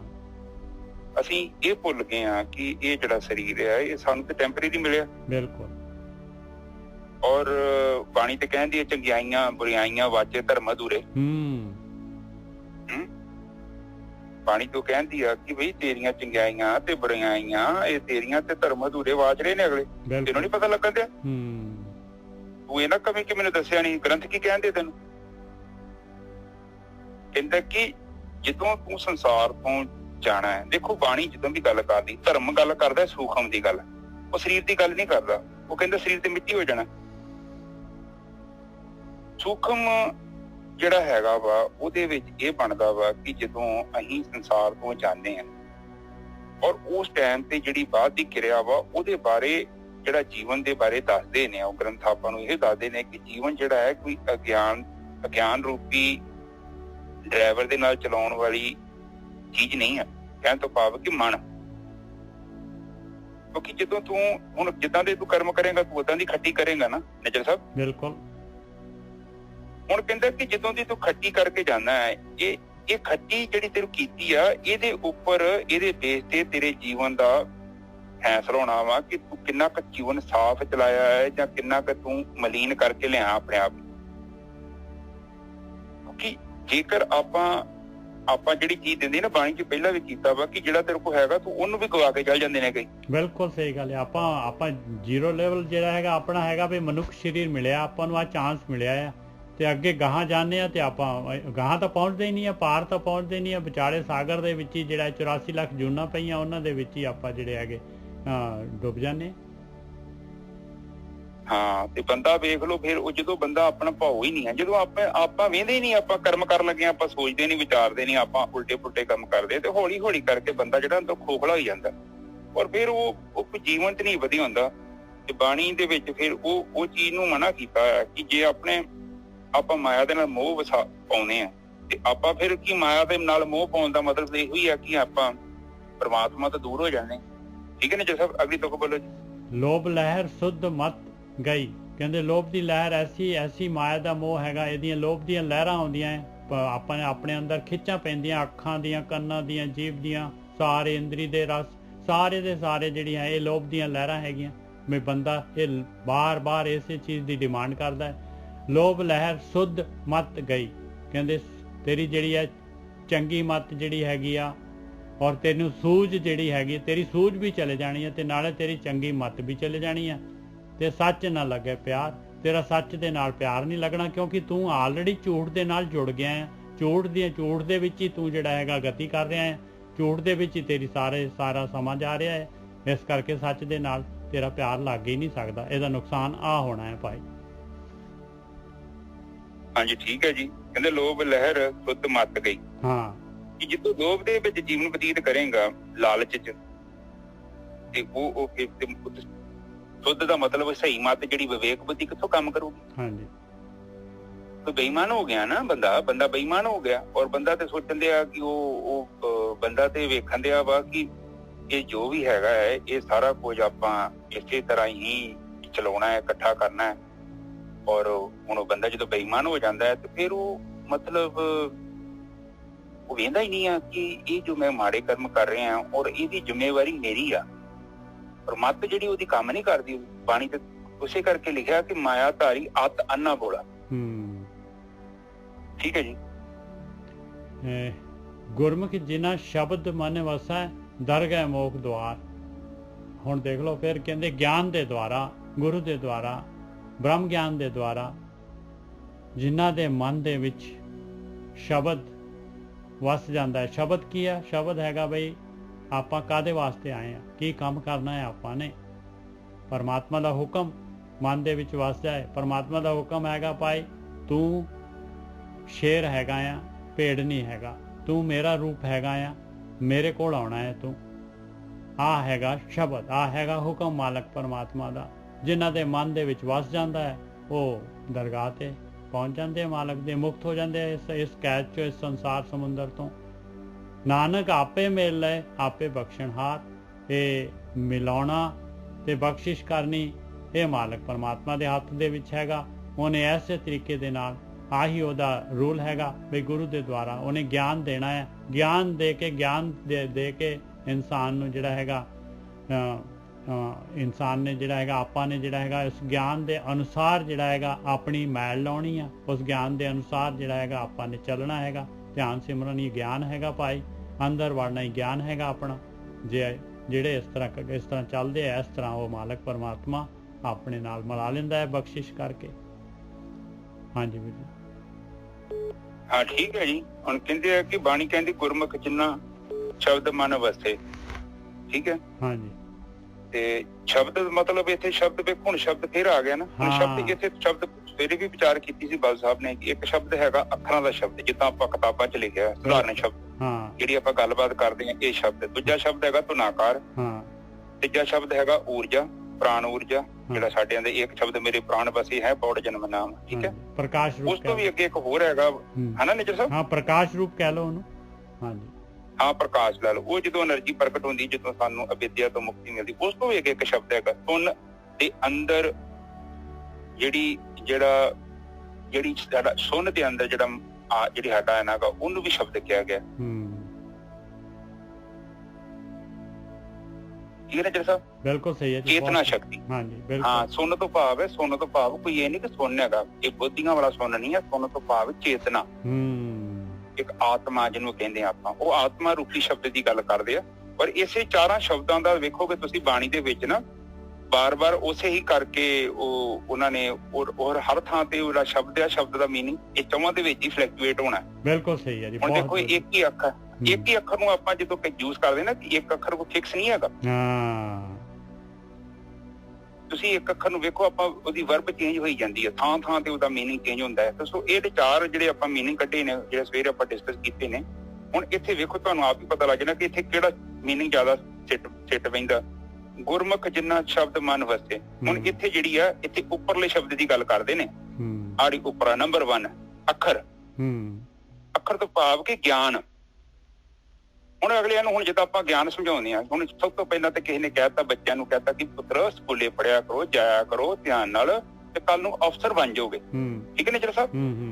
ਹੁਣ ਬਜ਼ੁਰਗ ਨੇ ਇੰਨੀ ਆਪਾਂ ਨੂੰ ਕੀ ਦੇਤੀ ਆ ਤੇ ਆਪਾਂ ਨੂੰ ਐਡਵਾਈਸ ਕਰਤਾ। ਜੇ ਆਪਾਂ ਮੰਨ ਜਾਂਦੇ ਹਾਂ, ਆਪਾਂ ਪੜ੍ਹਾਈ ਕਰਦੇ ਹਾਂ ਤੇ ਆਪਾਂ ਨੌਕਰੀ ਮਿਲ ਜਾਂਦੀ ਹੈ। ਬਿਲਕੁਲ। ਹੁਣ ਗਿਆਨ ਤੋਂ ਕਹਿੰਦੇ ਕਿ ਗੁਰੂਆਂ ਤੋਂ, ਗੁਰੂ ਸ਼ਬਦ ਤੋਂ ਬਦਲ ਗਿਆਨ ਕੀ ਕਹਿੰਦੇ ਆ ਕਿ ਆਪਾਂ ਨੂੰ ਧਿਆਨ ਸਿਮਰਨ ਕਰਨਾ, ਔਰ ਤਾਂ ਹੀ ਤਾਂ ਪ੍ਰਾਪਤੀ ਹੋਊਗੀ। ਇੱਕ ਮਾਮੂਲੀ ਜੀ ਨੌਕਰੀ ਨਹੀਂ ਮਿਲਦੀ ਆਪਾਂ ਨੂੰ, ਤੇ ਆਤਮ ਗਿਆਨ ਬਿਨਾਂ ਮਿਹਨਤ ਕੀਤੇ ਕੋਈ ਕਿੱਦਾਂ ਸਾਨੂੰ ਦਵਾ ਸਕਦਾ ਹੈ? ਤੁਸੀਂ ਇੱਕ ਜਸਟ ਸੋਚੋ। ਤੁਸੀਂ ਆਮ ਬੰਦਾ ਪਤਾ ਨਿੱਜਰ ਸਾਹਿਬ ਕੀ ਸੋਚਣ ਦਿਆ ਬੰਦੇ ਦੀ? ਮੈਂ ਸੋਚਦਾ ਇੱਕ ਬੰਦਾ ਇਹ ਸੋਚਣ ਦਿਆ ਕਿ ਤੈਨੂੰ ਪੜ੍ਹਨ ਦੀ ਲੋੜ ਨਹੀਂ ਆ, ਮੈਂ ਮਿਨਿਸਟਰ ਲੱਗਾ ਵਾਂ ਤੈਨੂੰ ਮੈਂ ਫਲਾਨਾ SSP ਬਣਾ ਦੂੰਗਾ। ਨਿੱਜਰ ਸਾਹਿਬ ਆ ਜੋ ਗੱਲ ਬਣ ਜੂਗਾ, ਦੱਸੋ ਮੈਨੂੰ। ਬਿਲਕੁਲ ਸਹੀ ਗੱਲ ਹੈ। ਉਹ ਕਹਿੰਦਾ ਕਿ ਬਈ ਏਦਾਂ ਕਰੀ ਕਿ ਤੂੰ ਨਾ ਪੜ੍ਹੀ, ਨਾ ਸਕੂਲੇ ਜਾਵੀਂ, ਨਾ ਕਿਤਾਬ ਨੂੰ ਹੱਥ ਲਾਵੀਂ, ਤੂੰ ਮੇਰੇ ਤੇ ਯਕੀਨ ਕਰ, SSP ਦੀ ਨੌਕਰੀ ਤੈਨੂੰ ਮਿਲ ਜੂਗੀ। ਮਿਲ ਜੂਗੀ, ਦੱਸੋ ਇਹਨੂੰ। ਨਹੀਂ ਮਿਲ ਸਕਦੀ। ਇਹੋ ਹੀ ਤੇ ਜਿਹੜੇ ਦੇਹਧਾਰੀ ਗੁਰੂ ਬਣੇ ਨੇ ਉਹੀ ਤੇ ਇਹ ਚੀਜ਼ ਕਰ ਰਹੇ ਨੇ ਕਿ ਜਿੱਦਾਂ ਬੰਦੇ ਨੂੰ ਉਹ ਬੰਦੇ ਦਾ ਬ੍ਰੇਨ ਵਾਸ਼ ਕਰਦੇ ਔਰ ਕਹਿੰਦੇ ਕਿ ਤੈਨੂੰ ਕੁਝ ਕਰਨ ਦੀ ਲੋੜ ਨਹੀਂ, ਤੂੰ ਗੁਰੂ ਧਾਰ ਲਿਆ। ਨਿਰਗੁਰੇ ਕਹਿੰਦਾ ਨਿਗੁਰੇ ਦਾ ਨਾਮ ਬੁਰਾ। ਦੇਖੋ ਨਿਗੁਰੇ ਦਾ ਮਤਲਬ ਐਸੀਆਂ ਗੱਲਾਂ ਸੁਣਾਉਂਦੇ ਆ ਕਿ ਬੰਦੇ ਨੂੰ ਮਤਲਬ ਸੱਚੀ ਡਰ ਜਾਂਦਾ। ਨਿਰਗੁਰੇ ਦਾ ਮਤਲਬ ਇਹ ਆ ਕਿ ਸਰੀਰ ਵਾਲਾ ਗੁਰੂ ਨਹੀਂ, ਗਿਆਨ ਤੋਂ ਬਿਨਾਂ ਜੀਵਨ ਕਾਹਦਾ, ਦੱਸੋ ਮੈਂ। ਬਿਲਕੁਲ। ਇੱਥੇ ਗੁਰੂ ਦਾ ਮਤਲਬ ਗਿਆਨ। ਜਿਹੜੇ ਬੰਦੇ ਕੋਲ ਗਿਆਨ ਹੀ ਨਹੀਂ ਉਹਦਾ ਨਾਮ ਬੁਰਾ। ਕਹਿਣ ਤੋਂ ਭਾਵ ਕਿ ਉਹਨੂੰ ਪਤਾ ਹੀ ਨਹੀਂ ਜੀਵਨ ਕਿੱਦਾਂ ਜੀਣਾ। ਇਹ ਨਹੀਂ ਕਿ ਮੇਰੇ ਵਰਗੇ ਨੂੰ ਕਿਸੇ ਲੰਡੂ ਜੀ ਨੂੰ ਗੁਰੂ ਬਣਾ ਲਓ ਤੇ ਉਹ ਧਾਰਨ ਦੇ ਨਾਲ ਉਹਦਾ ਉਹ ਸਹੀ ਹੋ ਜਾਊਗਾ, ਪਵਿੱਤਰ ਹੋ ਜਾਊਗਾ। ਪਰ ਇਹ ਬਾਣੀ ਨੂੰ ਮਿਸਯੂਜ਼ ਕੀਤਾ ਇਹਨਾਂ ਲੋਕਾਂ ਨੇ। ਵੇਖੋ ਸ਼ਬਦ ਨੂੰ ਇਸੇ ਤਰ੍ਹਾਂ ਗੁਰੂ ਆ। ਗੁਰੂ ਦਾ ਮਤਲਬ ਗਿਆਨ ਹੈ, ਕੋਈ ਸਰੀਰਕ ਗੁਰੂ ਦੀ ਗੱਲ ਨਹੀਂ ਕੀਤੀ। ਗੁਰੂ ਨਾਨਕ ਦੇਵ ਜੀ ਨੇ ਕਿਹਾ ਸ਼ਬਦ ਗੁਰੂ, ਉੱਥੇ ਵੀ ਕਿਹਾ ਵਾ ਸ਼ਬਦ ਗੁਰੂ, ਗਿਆਨ। ਬਾਣੀ ਹੈ ਗੁਰੂ, ਗੁਰੂ ਹੈ ਬਾਣੀ। ਨਿੱਜਰ ਸਾਹਿਬ ਉਸੇ ਗੱਲ ਨੂੰ ਤਸਦੀਕ ਕਰਦੇ ਪਏ ਨੇ। ਵੇਖੋ ਵਿੱਚ ਬਾਣੀ ਅੰਮ੍ਰਿਤ ਛਾਰੇ। ਵੇਖੋ ਸਹੀ ਨਿੱਜਰ ਸਾਹਿਬ। ਬਿਲਕੁਲ। ਬਾਣੀ ਗੁਰੂ ਹੈ ਬਾਣੀ ਵਿੱਚ ਬਾਣੀ ਅੰਮ੍ਰਿਤ ਛਾਰੇ। ਫਿਰ ਆਖਰ ਤੇ ਬਾਣੀ ਨੂੰ ਲੈ ਕੇ ਆਏ ਨੇ। ਬਿਲਕੁਲ। ਇੱਥੇ ਆਪਾਂ ਨੂੰ ਇਹ ਚੀਜ਼ ਨੂੰ ਸਮਝਣ ਦੀ ਲੋੜ ਹੈ। ਦੇਖੋ ਆਪ ਸਾਰੇ ਪੜ੍ਹੇ ਲਿਖੇ ਜੋ, ਆਪਾਂ ਪਤਾ ਕੀ ਆਪਾਂ ਤੁਹਾਨੂੰ ਜ਼ਬਰਦਸਤੀ ਨਹੀਂ ਕਹਿ ਰਹੇ ਕਿ ਤੁਸੀਂ ਇਹ ਚੀਜ਼ ਮੰਨ ਲਓ। ਅਸੀਂ ਕਹਿੰਦੇ ਕਿ ਬਾਣੀ ਜੋ ਕਹਿ ਰਹੀ ਆ ਏਦਾਂ ਵੀ ਕਹਿ ਸਕਦੀ ਹੈ। ਬਸ ਆਪ ਨੇ ਵਿਚਾਰ ਕਰਨਾ ਹੈ ਸਾਡੀਆਂ ਗੱਲਾਂ, ਮੰਨਣਾ ਨਹੀਂ। ਮੰਨਣਾ ਤੇ ਬਹੁਤ ਕਮਜ਼ੋਰ ਆ, ਕਿਤੇ ਮੰਨ ਨਾ ਲਿਓ ਸਾਡੀਆਂ ਗੱਲਾਂ ਨੂੰ। ਅਸੀਂ ਚਾਹੁੰਦੇ ਹਾਂ ਆਪਣੀ ਲੈਬ ਚ ਆਓ, ਉਹਨੂੰ ਡਿਸਕਸ ਕਰੋ, ਉਹਨੂੰ ਵਿਚਾਰ ਕਰੋ। ਆਪਣੀ ਤੁਹਾਡੇ ਕੋਲ ਵਿਵੇਕ ਹੈਗਾ। ਬਾਣੀ ਤੇ ਕਹਿੰਦੀ ਆ, ਵੇਖੋ ਉੱਤੇ ਲਿਖਿਆ ਨਾ, ਲੋਭ ਲਹਿ ਸੁਧ ਮਤ ਗਈ। ਮਾਤੇ ਦਾ ਮਤਲਬ ਕਿ ਗੁਰੂ ਜੀ ਕਹਿੰਦੇ ਆ ਕਿ 10 ਖੂਬਸੂਰਤ ਤੈਨੂੰ ਇੱਕ ਹਥਿਆਰ ਦਿੱਤਾ ਰੱਬ ਨੇ।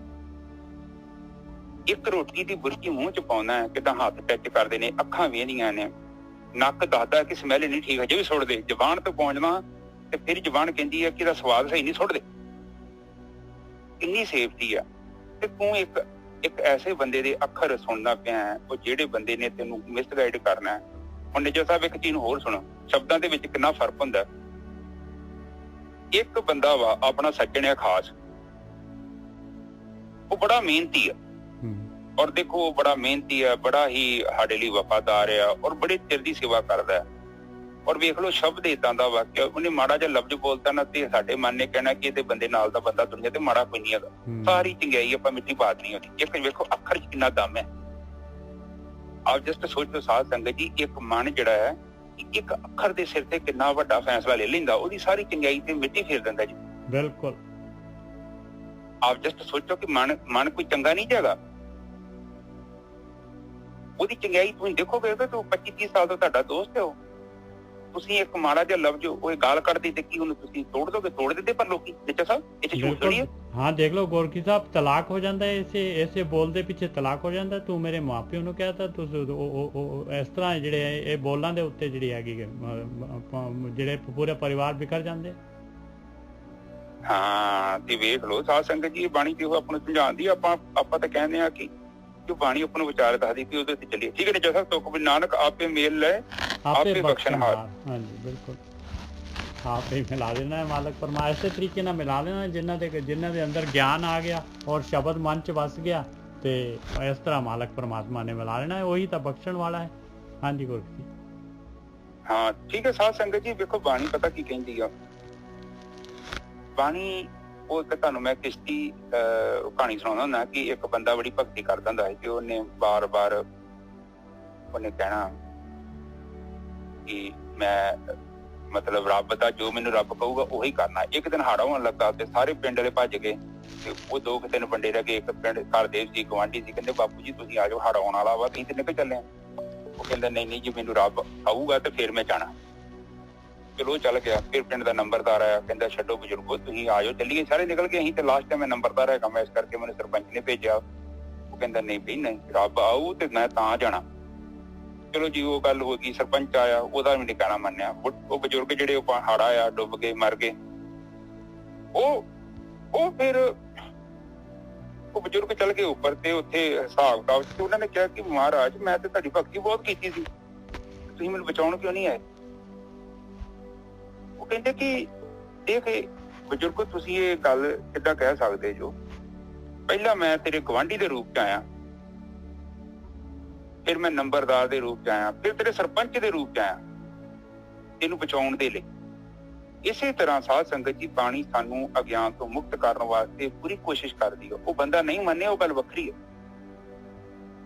ਪਰ ਬਾਣੀ ਜਿਹੜੀ ਹੈ, ਬਾਣੀ ਖਾਸ ਕਰਕੇ ਬਾਣੀ ਕਹਿੰਦੀ ਹੈ ਆਤਮ ਗਿਆਨ, ਮਤਲਬ ਆਪਣੇ ਦੁਆਰਾ ਤੇ ਖੁਦ ਦੇ ਦੁਆਰਾ ਪ੍ਰਾਪਤ ਕੀਤਾ, ਨਾ ਕਿ ਅੰਧ ਵਿਸ਼ਵਾਸ ਕਿ ਅੱਖਾਂ ਬੰਦ ਕਰਕੇ ਕਿਸੇ ਦੇ ਪਿੱਛੇ ਤੁਰੋ। ਬਾਣੀ ਤੇ ਕਹਿੰਦੀ ਕਿ ਬੁੱਧੀ ਤੋਂ ਬਿਨਾਂ ਤੂੰ ਹਿੱਲਣਾ ਨਹੀਂ, ਵਿਵੇਕ ਬੁੱਧੀ ਤੋਂ ਬਿਨਾਂ, ਬਾਣੀ ਕਹਿੰਦੀ ਦੀਜੀਏ ਬੁੱਧ ਵਿਵੇਕਾਂ, ਕਿ ਮੈਨੂੰ ਵਿਵੇਕ ਬੁੱਧੀ ਦਿਓ। ਹਾਂਜੀ ਬਿਲਕੁਲ, ਕਿਉਂਕਿ ਮੈਂ ਬੁੱਧੀ ਤੋਂ ਬਿਨਾਂ ਹੀ, ਬੁੱਧੀ ਦੇ ਬੇਸ ਤੇ ਮੈਂ ਕੀ ਕਰਾਂਗਾ, ਮੈਂ ਖੁਦ ਫੈਸਲਾ ਕਰਾਂਗਾ। ਠੀਕ ਹੈ ਨਿਚਰ ਸਾਹਿਬ ਜੀ, ਅੱਗੇ ਚੱਲੀਏ। ਅੱਗੇ ਇੱਕ ਸ਼ਲੋਕ ਚੌਥੀ ਪਾਤਸ਼ਾਹੀ ਦਾ ਆਇਆ ਜੀ, ਜਿਨ੍ਹਾਂ ਦੀ ਵਾਰ ਹੈਗੀ ਆ, ਸਾਵਣ ਆਇਆ ਝਿਮਝਿਮਾ ਹਰ ਗੁਰਮੁਖੇ ਨਾਮ ਤੇ ਆਏ। ਕਹਿੰਦੇ ਸਾਵਣ ਉਤਲੀ ਛੁੱਟ ਗਈ, ਨਾਨਕ ਜਿਸ ਬਿਨ ਹੋ ਗਈ ਸੀ ਜੀ ਨਾ, ਹਾਂ ਇੱਕ ਰਹਿ ਗਿਆ, ਸੌਰੀ, ਹਾਂ ਇੱਕ ਰਹਿ ਗਿਆ ਜੀ, ਬਿਲਕੁਲ ਠੀਕ ਹੈ, ਮੇਰੇ ਅੱਗੇ ਹੀ ਲੰਘ ਗਿਆ, ਮਾਫ ਕਰਨਾ। ਮਹਲਾ ਚੌਥਾ, ਨਾਨਕ ਜਿਸ ਬਿਨ ਘੜੀ ਨਾ ਜੀਵਣਾ, ਵਿਸਰੈ ਸਰੇ ਨਾ ਬਿੰਦ। ਕਹਿੰਦੇ ਦੇਖ ਪਿਆਰਿਆ, ਸੋਚ ਲਾ, ਵਿਚਾਰ ਕਰ ਲਾ, ਜਿਸ ਮਾਲਕ ਪਰਮਾਤਮਾ ਤੋਂ ਬਗੈਰ ਇੱਕ ਘੜੀ ਵੀ ਜਿਹੜਾ ਹੈਗਾ ਜੀਵਨ ਨਹੀਂ ਆ, ਆਪਾਂ ਉਹੀ ਮੁਰਦੇ ਵਾਂਗੂ ਜੀਵਨ ਲੰਘਾ ਦਿੰਦੇ ਹਾਂ, ਕੋਈ ਆਊਟਪੁੱਟ ਹੀ ਨਹੀਂ ਹੈ, ਕੋਈ ਫਾਇਦਾ ਹੀ ਨਹੀਂ ਹੈਗਾ। ਔਰ ਉਹਨੂੰ ਵਿਸਾਰ ਕੇ ਜਿਹੜਾ ਹੈਗਾ ਬਿੰਦ ਇੱਕ ਸਕਿੰਟ ਵਾਸਤੇ ਵੀ ਜਿਹੜਾ ਹੈਗਾ ਸਰਦਾ ਨਹੀਂ ਹੈ ਉਸ ਮਾਲਕ ਨੂੰ ਵਿਸਾਰ ਕੇ। ਤਿਸਿਓ ਕਿਉਂ ਮਨ ਰੂਸੀ ਹੈ ਜਿਸੇ ਹਮਾਰੀ ਚਿੰਤ। ਕਹਿੰਦੇ ਹੇ ਮੇਰੇ ਮਨਾ, ਉਸ ਮਾਲਕ ਪਰਮਾਤਮਾ ਨੂੰ ਜਿਹੜਾ ਹਾਲੇ ਵੀ ਜਿਹੜਾ ਹੈਗਾ ਚਿੰਤਾ ਕਰੀ ਜਾ ਰਿਹਾ ਹੈ ਸਾਡੀ ਸਾਰਿਆਂ ਦੀ, ਅਸੀਂ ਭਾਵੇਂ ਉਹਨੂੰ ਨਹੀਂ ਯਾਦ ਕਰਦੇ, ਪਰ ਮਾਲਕ ਜਿਹੜਾ ਹੈਗਾ ਉਹਦੀ ਨਜ਼ਰ ਦੇ ਵਿੱਚ ਆਪਾਂ ਹਰ ਟਾਈਮ ਹੈਗੇ ਆ। ਉਹ ਹਮੇਸ਼ਾ ਆਪਾਂ ਨੂੰ ਦੇਖ ਰਿਹਾ ਹੈ ਔਰ ਪਿਓ ਵਾਂਗੂ ਜਿਹੜਾ ਹੈਗਾ ਆਪਾਂ ਨੂੰ ਪੂਰੀ ਤਰ੍ਹਾਂ ਜਿਹੜਾ ਹੈਗਾ ਆਪਣਾ ਪਾਲਣ ਪੋਸ਼ਣ ਕਰ ਰਿਹਾ ਹੈ। ਕਹਿੰਦੇ ਉਹਦੇ ਨਾਲ ਰੁੱਸਣਾ ਇਹ ਕੋਈ ਜਾਇਜ਼ ਗੱਲ ਆ? ਹੇ ਮੇਰੇ ਮਨਾ। ਹਾਂਜੀ ਗੋਰਖੀ ਜੀ। ਹਾਂ ਠੀਕ ਹੈ ਜੀ। ਬਾਣੀ ਉਪਰਲੀ ਤੁਕ ਚ ਕਹਿ ਰਹੇ ਨੇ ਕਿ ਇੱਕ ਐਸੀ ਸ਼ਕਤੀ ਆ ਜਿਹਦੇ ਤੋਂ ਬਿਨਾਂ ਹੀ ਜਿੰਦਾ ਨਹੀਂ ਰਹਿ ਸਕਦੇ। ਹਾਂ, ਐਡੀ ਪਾਵਰਫੁਲ ਸ਼ਕਤੀ ਆ, ਔਰ ਉਹਨੂੰ ਵਿਸਾਰ ਕੇ ਆਪਾਂ ਮਤਲਬ ਕੀ ਕਰਾਂਗੇ? ਆਪਾਂ ਜਿਹੜਾ ਸਾਡੇ ਅੰਦਰ ਸਾਹ ਚੱਲਣ ਦਿਆ ਵਾ, ਸਾਡਾ ਜੀਵਨ ਦਾ ਜਿਹੜਾ ਸੋਰਸ ਆ, ਜਿਹੜੀ ਸ਼ਕਤੀ ਆ, ਤੇ ਉਹ ਕਹਿੰਦੇ ਨੇ ਕਹਾਂ ਗਏ ਬਾਬਾ ਬੋਲਤੇ ਤੇ ਕਹਾਂ ਗਏ। ਸਹੀ ਹੈ ਨਿੱਜਰ ਸਾਹਿਬ? ਦੇਹੀ ਕੇ ਸੰਗ ਰਹਤੇ ਕਥਾ ਵਾਰਤਾ ਕਰਤੇ ਕਹਾਂ ਗਏ। ਹਾਂ, ਕਿ ਉਹ ਜਿਹੜਾ ਤੇਰੇ ਅੰਦਰ ਹੈ, ਤੇਰੇ ਅੰਦਰ ਜਿਹੜਾ ਸਿਸਟਮ ਚਲਾਉਣ ਵਾਲੀ ਸ਼ਕਤੀ ਆ, ਤੂੰ ਉਹਨੂੰ ਭੁੱਲਣ ਆ। ਹਾਂ, ਜਿਹੜਾ ਤੇਰਾ ਜਿਹੜਾ ਤੇਰਾ ਇੰਨਾ ਕਲੋਜ਼ ਆ, ਜਿਹਦੇ ਤੋਂ ਬਿਨਾਂ ਤੂੰ ਜਿੰਦਾ ਨਹੀਂ ਰਹਿ ਸਕਦਾ। ਬਿਲਕੁਲ ਸਹੀ ਗੱਲ ਹੈ। ਕਿੰਨਾ ਉਹ ਕਹਾਂ ਗਏ ਬਾਬਾ, ਉਹ ਕਹਿੰਦਾ ਮੁੜ ਕੇ ਮਿੱਟੀ ਰਹਿ ਜਾਂਦੀ ਹੈ, ਮਿੱਟੀ ਚ ਮਿੱਟੀ ਰਲੀ, ਮਿੱਟੀ ਨੂੰ ਭੁੱਲ ਜਾਂਦੀ ਦੁਨੀਆ। ਤੇ ਤੂੰ ਉਹਨੂੰ ਭੁੱਲਣ ਆ ਵਾ ਜਿਹਦੇ ਬਿਨਾਂ ਤੇਰਾ ਜੀਵਨ ਨਹੀਂ ਚੱਲ ਸਕਦਾ। ਤੂੰ ਕੀ ਗਰੰਟੀ ਹੈ? ਤੂੰ ਬੜਾ ਤੂੰ ਇੱਥੇ ਕੁਛ ਕਰ ਰਿਹਾ, ਔਰ ਤੂੰ ਜਿਹੜਾ ਜਾਂ ਕੋਈ ਕ੍ਰੀਏਟਰ ਹੈਗਾ, ਕੀ ਬਣਾਇਆ? ਤੇਰੀ ਹਰ ਚੀਜ਼ ਜਿਹੜੀ ਮੁਰਦਾ ਵਾ, ਉਹ ਜਾਨ ਨਹੀਂ ਹੈਗੀ। ਇਕੱਲਾ ਪ੍ਰਮਾਤਮਾ ਹੀ ਇੱਕ ਐਸੀ ਸ਼ਕਤੀ ਹੈ ਜਿਹੜਾ ਜਾਨ ਪਾ ਰਿਹਾ ਔਰ ਉਸ ਸਾਰੇ ਸਿਸਟਮ ਨੂੰ ਚਲਾ ਰਿਹਾ। ਔਰ ਦੇਖ ਇੰਨਾ ਸੋਹਣਾ ਸਿਸਟਮ ਆ, ਪਤਾ ਹੀ ਨਹੀਂ ਕਿੱਥੇ ਕਿੱਥੇ ਕੀੜੇ ਬੈਠੇ ਨੇ, ਔਰ ਉਹਨਾਂ ਦਾ ਰਿਜ਼ਕ ਅਤੇ ਉਹਨਾਂ ਨੂੰ ਸ਼ਕਤੀ ਮਿਲ ਰਹੀ ਹੈ, ਔਰ ਉਹਨਾਂ ਦੀ ਸਿਹਤ ਦਾ ਧਿਆਨ ਰੱਖਿਆ ਜਾ ਰਿਹਾ। ਹਰ ਚੀਜ਼ ਉਹਨਾਂ ਦੀ ਦੇਖੀ ਜਾ ਰਹੀ ਹੈ, ਔਰ ਉਹਨਾਂ ਦੀ ਡਿਜ਼ਾਈਨਿੰਗ ਐਸਾ ਉਹਨਾਂ ਕੀਤੀ ਕਿ ਉਹਨਾਂ ਨੂੰ ਕੋਈ ਮੁਸ਼ਕਲ ਨਹੀਂ ਹੈ। ਕੋਈ ਵੀ ਧਰਤੀ ਤੇ ਕੋਈ ਵੀ ਜੀਵ ਹੈ, ਵੇਖ ਲਓ, ਉਹ ਇਹ ਨਹੀਂ ਕਹਿੰਦਾ ਕਿ ਮੈਂ ਪਰੇਸ਼ਾਨ ਹੈ, ਮੇਰਾ ਸਰੀਰ ਸਹੀ ਨਹੀਂ ਹੈ। ਉਹ ਆਪਣੇ ਸਰੀਰ ਚ ਪੂਰਾ ਸੰਤੁਸ਼ਟ ਹੈ। ਠੀਕ ਹੈ ਨਿੱਜਰ ਸਾਹਿਬ? ਬਿਲਕੁਲ ਠੀਕ ਹੈ ਜੀ। ਅੱਗੇ ਫਿਰ ਚੌਥੀ ਪਾਤਸ਼ਾਹੀ ਦਾ ਸ਼ਲੋਕ ਹੈਗਾ, ਸਾਵਣ ਆਇਆ ਝਿਮਝਿਮਾ ਹਰ ਗੁਰਮੁਖੇ ਨਾਮ ਤੇ ਆਏ। ਕਹਿੰਦੇ ਦੇਖ ਲਓ ਭਾਈ, ਜਿਹੜੇ ਹੁਣ ਗਿਆਨ ਲੈ ਲਿਆ ਗੁਰੂ ਕੋਲੋਂ, ਬ੍ਰਹਮ ਗਿਆਨ, ਉਹਦੇ ਅਨੁਸਾਰ ਜਿਹੜਾ ਹੈਗਾ ਧਿਆਨ ਸਿਮਰਨ ਸ਼ੁਰੂ ਕਰ ਦਿੱਤਾ, ਨਾਮ ਅਭਿਆਸ ਸ਼ੁਰੂ ਕਰ ਦਿੱਤਾ, ਤੇ ਕਹਿੰਦੇ ਝਿਮ ਝੜੀ ਲੱਗ ਗਈ ਅੰਮ੍ਰਿਤ ਦੀ, ਅੰਦਰ ਅੰਮ੍ਰਿਤ ਦੀ ਝੜੀ ਲੱਗ ਗਈ। ਸਾਵਣ ਆ ਗਿਆ, ਸਾਵਣ ਦਾ ਮਹੀਨਾ ਆ ਗਿਆ, ਐਸਾ ਅੰਮ੍ਰਿਤ ਅੰਦਰ ਜਿਹੜਾ ਹੈਗਾ ਵਰਨ ਲੱਗ ਪਿਆ। ਸਾਵਣ ਆਇਆ ਝਿਮਝਿਮਾ ਹਰ ਗੁਰਮੁਖੇ ਨਾਮ ਤੇ ਆਏ। ਦੁੱਖ ਭੁੱਖ ਕਾੜਾ ਸਭ ਚੁਕਾਏ ਸੀ, ਮੀ ਉੱਠਾ ਛੈਬਰ ਲਾਏ। ਕਹਿੰਦੇ ਤੇਰਾ ਦੁੱਖ ਤੇ ਭੁੱਖ, ਤੇਰਾ ਕਾੜਾ ਜਿਹੜਾ ਕੜੀ ਜਾ ਰਿਹਾ ਹੈ ਹਮੇਸ਼ਾ, ਕਹਿੰਦੇ ਸਾਰਾ ਦਾ ਸਾਰਾ ਚੁੱਕ ਜਾਏਗਾ।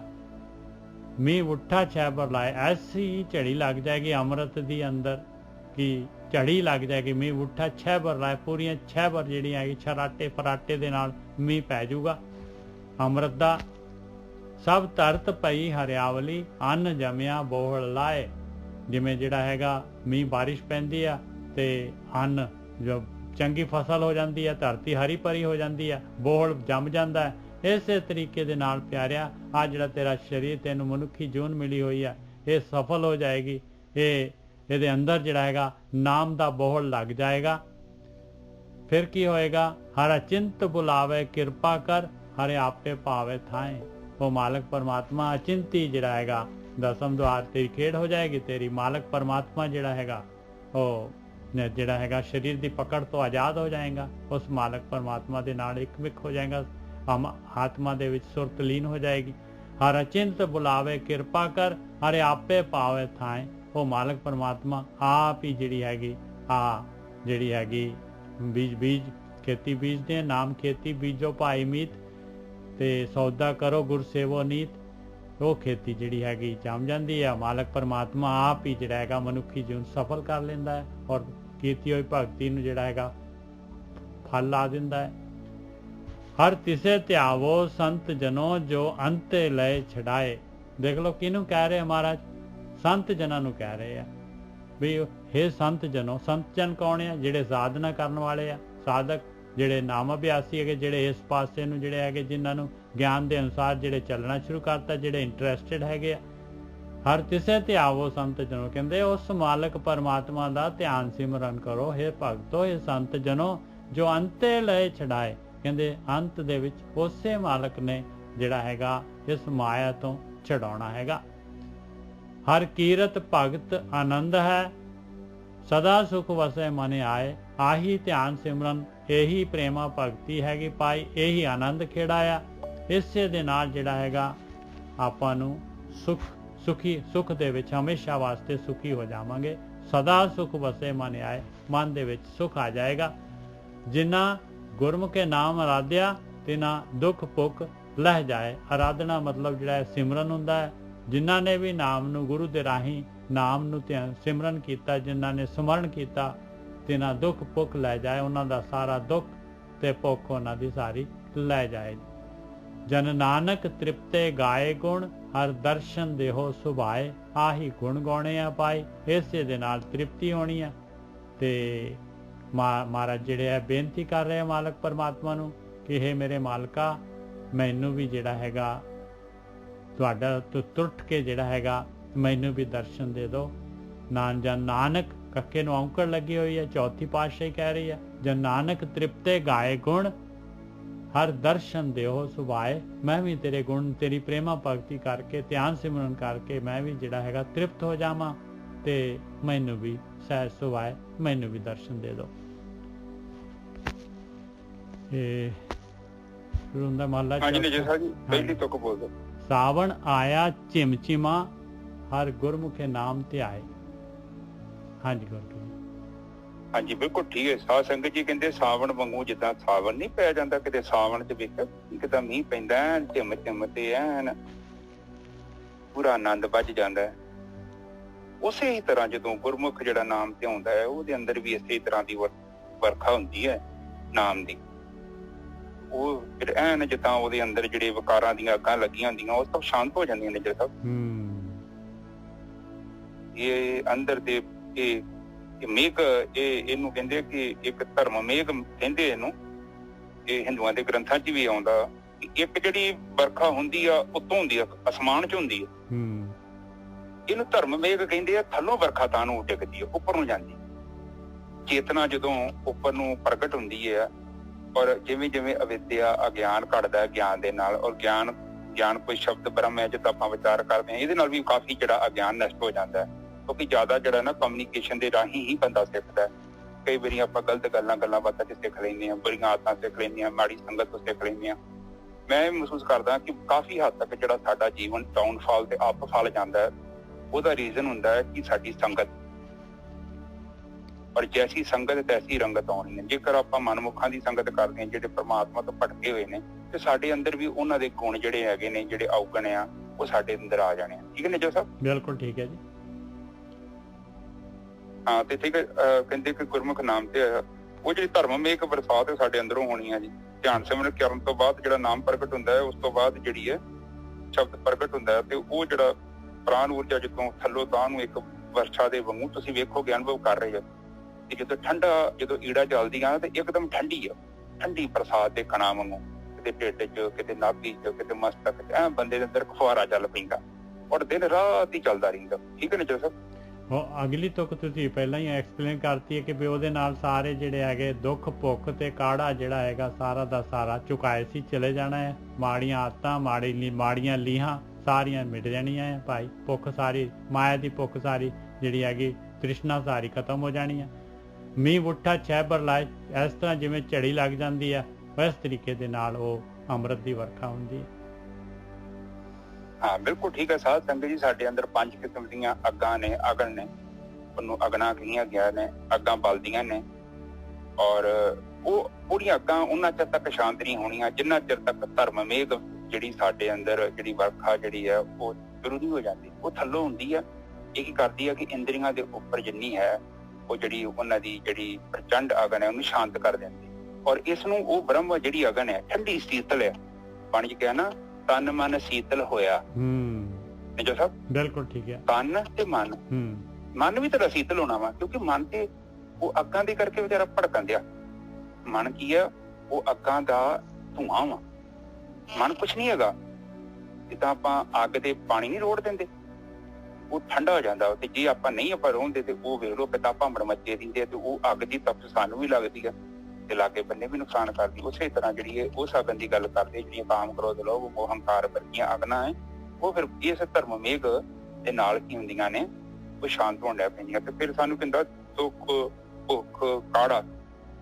ਕਾੜਾ ਮਤਲਬ ਕੀ ਹੋ ਗਿਆ? ਮਾਇਆ ਦੇ ਵਿੱਚ ਕੁੜੀ ਜਾ ਰਹੇ ਆਪਾਂ, ਕੜੀ ਜਾ ਰਹੇ ਹਾਂ। ਕਾੜਾ, ਜਿਹੜਾ ਕਾੜਾ, ਹਾਂਜੀ ਠੀਕ ਹੈ। ਦੁੱਖ ਵੀ ਖਤਮ ਹੋ ਗਿਆ, ਭੁੱਖ ਵੀ ਖਤਮ ਹੋ ਗਈ। ਜਦੋਂ ਵੀ ਸੁਰਤੀ ਆਤਮ ਤੱਤ ਚ ਆ ਗਈ ਹੈ, ਦੁੱਖ ਨਹੀਂ ਹੈਗਾ ਉੱਥੇ, ਕਿਉਂਕਿ ਦੁੱਖ ਜਿਹੜਾ ਅਗਿਆਨ ਦੇ ਕਰਕੇ। ਸੰਸਾਰ ਤੇ ਦੁੱਖ ਨਹੀਂ ਹੈਗਾ ਜੀ, ਕੇਵਲ ਅਵਿਦਿਆ ਦੇ ਕਰਕੇ ਦੁੱਖ ਹੈ। ਠੀਕ ਹੈ ਨਿੱਜਰ ਸਾਹਿਬ? ਬਿਲਕੁਲ ਠੀਕ ਹੈ ਜੀ।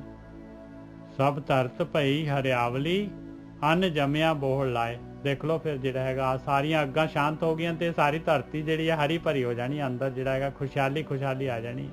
ਸਭ ਧਰਤ ਪਈ ਹਰਿਆਵਲੀ, ਅੰਨ ਜੰਮਿਆ ਬੋਹੜ ਲਾਏ। ਕਹਿੰਦੇ ਇੰਨਾ ਜਿਹੜਾ ਹੈਗਾ, ਇੰਨਾ ਨਾਮ ਦਾ ਧਨ, ਨਾਮ ਦਾ ਜਿਹੜੀ ਉਪਜ ਹੋ ਜਾਏਗੀ, ਬੋਹੜ ਲੱਗ ਜਾਏਗਾ ਪਿਆਰਿਆ, ਬੋਹੜ ਲੱਗ ਜਾਏਗਾ। ਹਾਂਜੀ ਵੀਰ ਜੀ। ਹਾਂ ਬਿਲਕੁਲ ਠੀਕ ਹੈ। ਕਹਿੰਦੇ ਜਦੋਂ ਧਰਮ ਮੇਘ ਤੈਨੂੰ ਪ੍ਰਾਪਤ ਹੋ ਗਿਆ ਤੇ ਤੇਰੇ ਅੰਦਰ ਇੰਨੀ ਜ਼ਿਆਦਾ ਉਹ ਸ਼ਕਤੀ ਇਕੱਠੀ ਹੋ ਜੂਗੀ, ਇੰਨਾ ਬੋਹੜ ਲੱਗ ਜਾਂਦਾ। ਪਿੰਡਾਂ 'ਚ ਵੇਖੋ ਨਾ, ਫਸਲਾਂ ਦੇ ਬੋਹੜ ਲੱਗੇ ਹੁੰਦੇ, ਕਣਕ, ਝੋਨਿਆਂ ਦੇ ਬੜੇ ਵੱਡੇ ਬੋਹੜ, ਮਤਲਬ ਕਿ ਇੱਕ ਜਗ੍ਹਾ ਇਕੱਠਾ ਕਰ ਦੇਣਾ ਅਨਾਜ। ਏਦਾਂ ਤੇਰੇ ਅੰਦਰ ਅਨਾਜ ਇਕੱਠਾ ਹੋ ਜਾਊਗਾ ਔਰ ਉਹ ਅਨਾਜ ਤੋਂ ਲੋਕੀ ਵੀ ਫਾਇਦਾ ਉਠਾਉਣਗੇ। ਏਦਾਂ ਦਾ ਅਨਾਜ ਹੋਰ ਵੀ ਲੋਕ ਤੇਰੇ ਤੋਂ ਲੈ ਜਾਣਗੇ।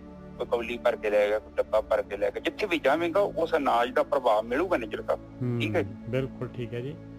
ਹਰਿਆਵਲੀ ਦਾ ਮਤਲਬ ਹੈ ਕਿ ਦੇਖੋ ਬੰਦੇ ਦਾ ਜਿਹੜਾ ਅਗਨ ਦੇ ਰਾਹੀਂ ਅੰਦਰ ਜਿਹੜੀ ਅੱਗ ਮੱਚੀ ਹੋਈ ਸੀ, ਉਹਦੀ ਜਗ੍ਹਾ ਹੁਣ ਕੀ ਹੋ ਗਿਆ ਕਿ ਬਨਸਪਤੀ ਠੰਡੀ, ਹੁਣ ਠੰਡੀ ਬਨਸਪਤੀ ਦੇ ਥੱਲੇ ਜਾ ਕੇ ਬਈਏ, ਕਿੰਨੀ ਮਨ ਨੂੰ ਸ਼ਾਂਤੀ ਮਿਲਦੀ। ਉਹ ਕਿਤੇ ਕਿ ਤੇਰੇ ਅੰਦਰ ਬਨਸਪਤੀ ਹੋ ਜੂਗੀ, ਅੰਦਰ ਦਾ ਵਾਤਾਵਰਨ ਸ਼ੁੱਧ ਹੋ ਜਾਊਗਾ। ਜਿੱਦਾਂ ਬਾਗ 'ਚ ਜਾਈਦਾ ਇੱਕਦਮ ਸ਼ਾਂਤੀ ਮਿਲਦੀ ਆ, ਉਸੇ ਹੀ ਤਰ੍ਹਾਂ ਜਿਹੜੀਆਂ ਅੱਗਾਂ ਬੁੱਝ ਜਾਣਗੀਆਂ ਔਰ ਤੇਰੇ ਅੰਦਰ ਚੰਗੇ ਗੁਣਾਂ ਦੀ ਬਨਸਪਤੀ ਹੋ ਜਾਏਗੀ। ਔਰ ਜਿਹਦੀ ਛਾਂ ਦੇ ਵਿੱਚ ਤੇਰਾ ਚਿੱਤ ਪਵੇਗਾ, ਚਿੱਤ ਦੇ ਉੱਪਰ ਹੁਣ ਕੋਈ ਵੀ ਵਿਚਾਰ ਆ ਕੇ ਉਸ ਚੀਜ਼ ਨੂੰ ਡਿਸਟਰਬ ਨਹੀਂ ਕਰ ਸਕਦੇ। ਠੀਕ ਹੈ ਜੀ?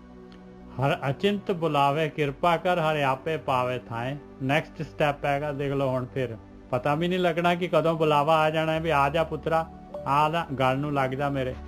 ਹਰ ਅਚਿੰਤ ਬੁਲਾਵੇ ਕਿਰਪਾ ਕਰ, ਹਰ ਆਪੇ ਪਾਵੇ ਥਾਏ। ਔਰ ਉਹਨੇ ਆਪ ਹੀ ਜਿਹੜਾ ਹੈਗਾ ਇਹ ਜੋ ਮਿਹਨਤ, ਜੋ ਮਾਲਕ ਪਰਮਾਤਮਾ ਜਿਹੜਾ ਹੈਗਾ ਕਰਵਾ ਰਿਹਾ ਹੈ, ਤੇ ਇਹਨੂੰ ਆਪ ਹੀ ਥਾਂ ਪਾ ਦੇਣੀ, ਆਪ ਹੀ ਜਿਹੜਾ ਹੈਗਾ ਦੇਖ ਲਓ ਆਤਮਾ ਦੇ ਵਿੱਚ ਲੀਨਤਾ ਹੋ ਜਾਣੀ ਹੈ। ਹਾਂਜੀ ਵੀਰ ਜੀ। ਹਾਂਜੀ ਬਿਲਕੁਲ ਠੀਕ ਹੈ ਨਿੱਜਰ ਸਾਹਿਬ। ਅਗਲੀ ਤੋਂ ਬੋਲੋ ਜੀ।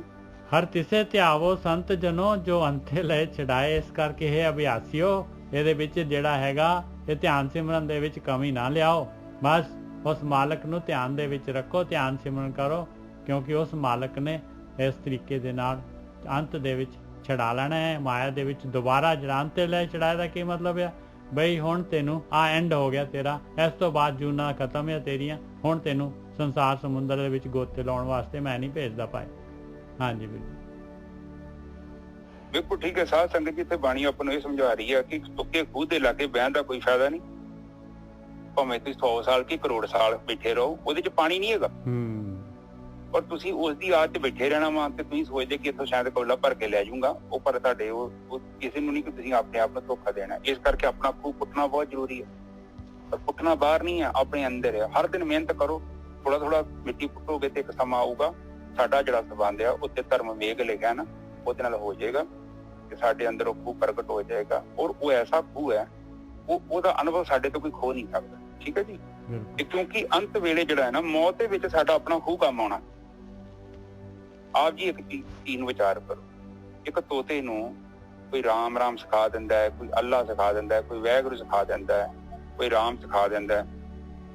ਪਰ ਜਦੋਂ ਉਸ ਤੋਤੇ ਤੇ ਬਿੱਲੀ ਝਪਟਾ ਮਾਰਦੀ ਹੈ, ਫਿਰ ਉਹ ਰਾਮ ਰਾਮ ਅੱਲਾ ਅੱਲਾ ਵਾਹਿਗੁਰੂ ਵਾਹਿਗੁਰੂ ਨਹੀਂ ਕਹਿੰਦਾ, ਉਹ ਚੈਂ ਚੈਂ ਕਰਦਾ। ਨਿਜਰ ਸਾਹਿਬ ਬਿਲਕੁਲ ਠੀਕ ਹੈ ਜੀ, ਬਿਲਕੁਲ ਠੀਕ ਹੈ। ਹਾਂ, ਇਹ ਬਾਣੀ ਜਿਹੜੀ ਗੱਲ ਕਰ ਰਹੀ ਹੈ, ਦੇਖ ਲਓ, ਵੇਖ ਲਓ, ਆ ਵੇਖ ਲਓ, ਮੈਂ ਤੇ ਨਹੀਂ ਕੁਛ ਕਹਿ ਰਿਹਾ। ਅੰਤ ਲੈ ਛੁਡਾਏ, ਅੰਤ ਵੇਲੇ ਜਿਹੜਾ ਬੰਦੇ ਦੇ ਅਸਲੀ ਜਿਹੜਾ ਨਾਮ ਹੈ ਉਹ ਸਹਾਇਕ ਹੁੰਦਾ ਹੈ। ਜਿਹੜਾ ਨਾਮ ਰਾਮ ਨੂੰ ਜਿਹੜਾ ਸਿੱਖ ਲਿਆ ਸੀ ਤੋਤੇ ਨੇ, ਉਹ ਤੇ ਬਨਾਵਟੀ ਸੀ, ਕਿਉਂਕਿ ਤੇ ਪੁਰਾਣਾ ਚ ਪ੍ਰਗਟ ਨਹੀਂ ਹੋਇਆ। ਉਹ ਨੇ ਲੋਕਾਂ ਤੋਂ ਸਿੱਖ ਲਿਆ। ਇਸ ਕਹਿੰਦੇ ਆ ਕਿ ਤੇਰੇ ਨਾਲ ਉਹ ਚੀਜ਼ ਚਾਹੀਦੀ ਆ ਕਿ ਜਿਹਦੇ ਬੇਸ ਤੇ ਤੈਨੂੰ ਅੰਤ ਵੇਲੇ ਉਹ ਤੈਨੂੰ ਛਡਾਵੇ, ਤੇਰੀ ਗਵਾਹੀ ਦੇਵੇ। ਤੇਰੇ ਜਦ ਤੱਕ ਉਹਦੇ ਲਈ ਮਿਹਨਤ ਆ, ਜਿੰਨਾ ਨਾਮ ਤੇ ਆਇਆ ਤੇ ਗਏ ਮਸਕਤ ਘਾਲ, ਉਹਨਾਂ ਦੀ ਗੱਲ ਕਰ ਰਹੇ ਹੋ। ਉਹ ਫਿਊਜ਼ ਦੇ ਲਾਗੇ ਨਹੀਂ ਬੈਠੇ, ਜਿਹੜਾ ਫਿਊਜ਼ ਖਾਲੀ ਤਾਰ ਤੋਂ ਬਿਨਾਂ ਵਾ। ਪਰ ਬਾਅਦ ਚ ਕਹਿੰਦੇ ਸਾਡੇ ਘਰ ਬੱਤੀ ਨਹੀਂ ਆਉਂਦੀ। 30-40 ਸਾਲ ਹੋ ਗਏ ਨੇ ਸਭ ਹਨੇਰੇ ਚ ਲੋਕੀ ਬੈਠੇ ਨੇ। ਬਿਲਕੁਲ ਬੈਠੇ। ਔਰ ਉਹ ਸੋਚਦੇ ਆ ਕਿ ਪਤਾ ਨਹੀਂ ਕਦੋਂ ਬੱਤੀ ਆਉਣੀ ਆ। ਉਹ ਬੱਤੀ ਆਉਣੀ ਨਹੀਂ ਆ ਕਿਉਂਕਿ ਫਿਊਜ਼ ਖਰਾਬ ਹੈ। ਆਪ ਜਿਸ ਤੱਕ ਚੀਜ਼ ਨੂੰ ਮਹਿਸੂਸ ਕਰੋ, ਪ੍ਰਮਾਤਮਾ ਯਾਰ ਇੱਡੀ ਵੱਡੀ ਸ਼ਕਤੀ ਆ, ਜਿੱਥੇ ਉਹ ਬੰਦਾ ਖੁਦ ਨਹੀਂ ਜੁੜਿਆ, ਦੂਜੇ ਨੂੰ ਕਿੱਥੋਂ ਜੋੜ ਦੂਗਾ? ਦੱਸੋ ਆਪ ਕੀ ਕਰ ਰਹੇ ਜੋ ਆਪਣੇ ਘਰ ਦੇ ਬਾਹਰ, ਆਪਣੇ ਸਰੀਰ ਦੇ ਬਾਹਰ ਤੇ ਪ੍ਰਮਾਤਮਾ ਦੇ ਵਿਚਕਾਰ ਇੱਕ ਐਸਾ ਫਿਊਜ਼ ਫਿੱਟ ਕਰਦੇ ਜੋ ਜਿਹਨੂੰ ਦੇਹਧਾਰੀ ਗੁਰੂ ਕਹਿ ਦਿੰਦੇ ਆ। ਇਸ ਲਈ ਤੇ ਬਾਣੀ ਨੇ ਮਨਾ ਕਰਤਾ ਕਿ ਬਾਣੀ ਗੁਰੂ ਹੈ ਬਾਣੀ ਵਿੱਚ, ਬਾਣੀ ਅੰਮ੍ਰਿਤ ਸਾਰੇ, ਨਾ ਕਿ ਗੁਰੂ ਦੇ ਵਿੱਚ। ਉਹਨਾਂ ਨੂੰ ਪਤਾ ਸੀ ਕਿ ਇਹ ਤੇ ਲੋਕ ਬੜੇ ਖਤਰਨਾਕ ਹੈ, ਇਹਨਾਂ ਨੇ ਇਸ ਨੂੰ ਚੀਜ਼ ਨੂੰ ਗਲਤ ਯੂਜ਼ ਕਰ ਲੈਣਾ, ਔਰ ਕੀਤਾ ਵੀ ਬਹੁਤ ਜ਼ਿਆਦਾ, ਔਰ ਅਜੇ ਵੀ ਕਰ ਰਹੇ ਨੇ। ਬਿਲਕੁਲ ਕਰ ਰਹੇ। ਇਸ ਕਰਕੇ ਆਪਾਂ ਨੂੰ ਸਮਝਣ ਦੀ ਲੋੜ ਹੈ। ਉਹਦਾ ਫਿਊਜ਼ ਹੈ ਨਾ ਜਿਹੜਾ ਤੁਹਾਡਾ ਨੂੰ ਕੱਢਣਾ ਪਊਗਾ ਤੁਹਾਨੂੰ। ਜੇ ਕੋਈ 25-30 ਸਾਲ ਤੋਂ ਧੱਕੇ ਖਾਣ ਦਿਆ, ਮੈਂ ਧੱਕੇ ਖਾਣੇ ਕਹਿ ਸਕਦਾ, ਉਹ ਤੇ ਬਾਣੀ ਤੋਂ ਖੁਦ ਕਹਿੰਦੀ ਹੈ ਝੱਖ ਮਾਰਨ ਦਿਆ। ਬਿਲਕੁਲ ਸਹੀ। ਮੈਂ ਧੱਕੇ ਕਿਹਾ ਤਾਂ ਫਿਰ ਵੀ ਹਲਕਾ ਵਰਡ ਯੂਜ਼ ਕੀਤਾ। ਤੇ ਬਾਣੀ ਕਹਿੰਦੀ ਝੱਖ ਮਾਰਨ ਦਿਆ। ਉਹਦਾ ਫਿਊਜ਼ ਆ। ਜਿੰਨਾ ਚਿਰ ਤੱਕ ਕੋਈ ਸੱਜਣਾ ਕੱਢਦਾ ਨਹੀਂ ਨਾ ਵਿੱਚੋਂ, ਬੇਸ਼ੱਕ ਮੈਂ ਚਾਹੁੰਦਾ ਬੱਤੀ ਆਵੇ, ਮੇਰੇ ਘਰ ਟੀਵੀ ਫ੍ਰਿਜ ਸਭ ਕੁਛ ਹੈਗਾ, ਬੜਾ ਕੁਛ ਸਮਾਨ ਹੈ, ਪਰ ਪ੍ਰਮਾਤਮਾ ਦੀ ਬਾਣੀ ਜੋ ਕਹਿ ਰਹੀ, ਉਹ ਕਹਿ ਰਹੀ ਕਿ ਤੈਨੂੰ ਫਿਊਜ਼ ਕੱਢਣਾ ਪੈਣਾ ਵਿੱਚੋਂ, ਕਿਉਂਕਿ ਲਾਇਆ ਤੂੰ ਆ। ਦੂਜਾ ਤਾਂ ਮੈਂ ਕੱਢ ਨਹੀਂ ਸਕਦਾ ਉੱਥੇ ਨੀਚੇ ਤੱਕ। ਬਿਲਕੁਲ। ਆਪ ਇੱਕ ਚੀਜ਼ ਨੂੰ ਸਾਧ ਸੰਗਤ ਜੀ, ਆਪ ਜਸਟ ਮੇਰੀ ਇੱਕ ਚੀਜ਼ ਨੂੰ ਆਪ ਕਾਮਨ ਸੈਂਸ ਰੱਖਦੇ ਆ। ਇੱਕ ਤਾਰ ਖਰਾਬ ਆ, ਕੀ ਉਸ ਤਾਰ ਦੇ ਰਾਹੀਂ ਬੱਤੀ ਆਊਗੀ ਮੇਰੇ ਘਰ? ਦੱਸੋ। ਮੈਂ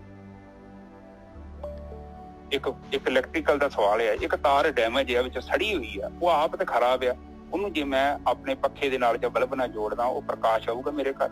ਨਹੀਂ ਆ ਸਕਦਾ। ਕੁਦਰਤੀ ਲੌਜਿਕ ਆ। ਜਿਹੜਾ ਬੰਦਾ ਆਪ ਨਹੀਂ ਜੁੜਿਆ, ਤੁਹਾਨੂੰ ਕਿੱਥੋਂ ਜੋੜ ਦੂਗਾ? ਇਸ ਲਈ ਬਾਣੀ ਕਹਿੰਦੀ ਕਿਸੇ ਕੋਲ ਜਾਓ ਨਾ, ਗੁਰਮੁਖ ਹੋਏ ਤੇ ਕਾਇਆ ਖੋਜੇ। ਆਪਣੀ ਕਾਇਆ ਨੂੰ ਖੋਜ ਕਰਨੀ ਆ, ਆਪਣੇ ਅੰਦਰ ਜਾਣਾ ਹੈ। ਪਰ ਇਹ ਸਾਧ ਸੰਗਤ ਜੀ, ਅੱਜ ਜੋ ਮੈਂ ਇਹਨੂੰ ਵੱਡਾ ਛੋਟਾ ਨਹੀਂ ਕਰਨਾ ਚਾਹੁੰਦਾ, ਜੇਕਰ ਗਲਤ ਫਿਊਜ਼ ਨਾਲ ਜੁੜਿਆ ਹੋਇਆ ਵਾ ਬੰਦਾ ਕੋਈ, ਉਹ ਬ੍ਰਹਮ ਦੇ ਵਿੱਚ ਲੀਨ ਨਹੀਂ ਜੋ ਹੋ ਸਕਦਾ। ਯਥਾਰਕ ਸੱਚ ਜੇ ਇਹ ਚ ਝੂਠ ਨਹੀਂ ਜੋ ਕੋਈ ਕਹਿ ਨਾ ਦਿਓ ਕਿ ਕੱਲ ਨੂੰ ਚਰਨਜੀਤ ਫਾੜ ਮਾਰਨ ਦੇ ਜਿੱਦਾਂ ਕੀਤਾ, ਗੋਲ ਗੱਲ ਕੀਤੀ। ਜਿਹੜੇ ਬੰਦੇ ਨੇ ਗਲਤ ਫਿਊਜ਼ ਦੇ ਰਾਹੀਂ ਕਨੈਕਸ਼ਨ ਸਥਾਪਿਤ ਕਰਨ ਦੀ ਕੋਸ਼ਿਸ਼ ਕੀਤੀ ਆ, ਜੀਵਨ ਭਰ ਕੋਸ਼ਿਸ਼ ਕਰਕੇ ਵੇਖ ਲਿਓ, ਉਹਦੇ ਘਰ ਬੱਤੀ ਨਹੀਂ ਆਉਣੀ।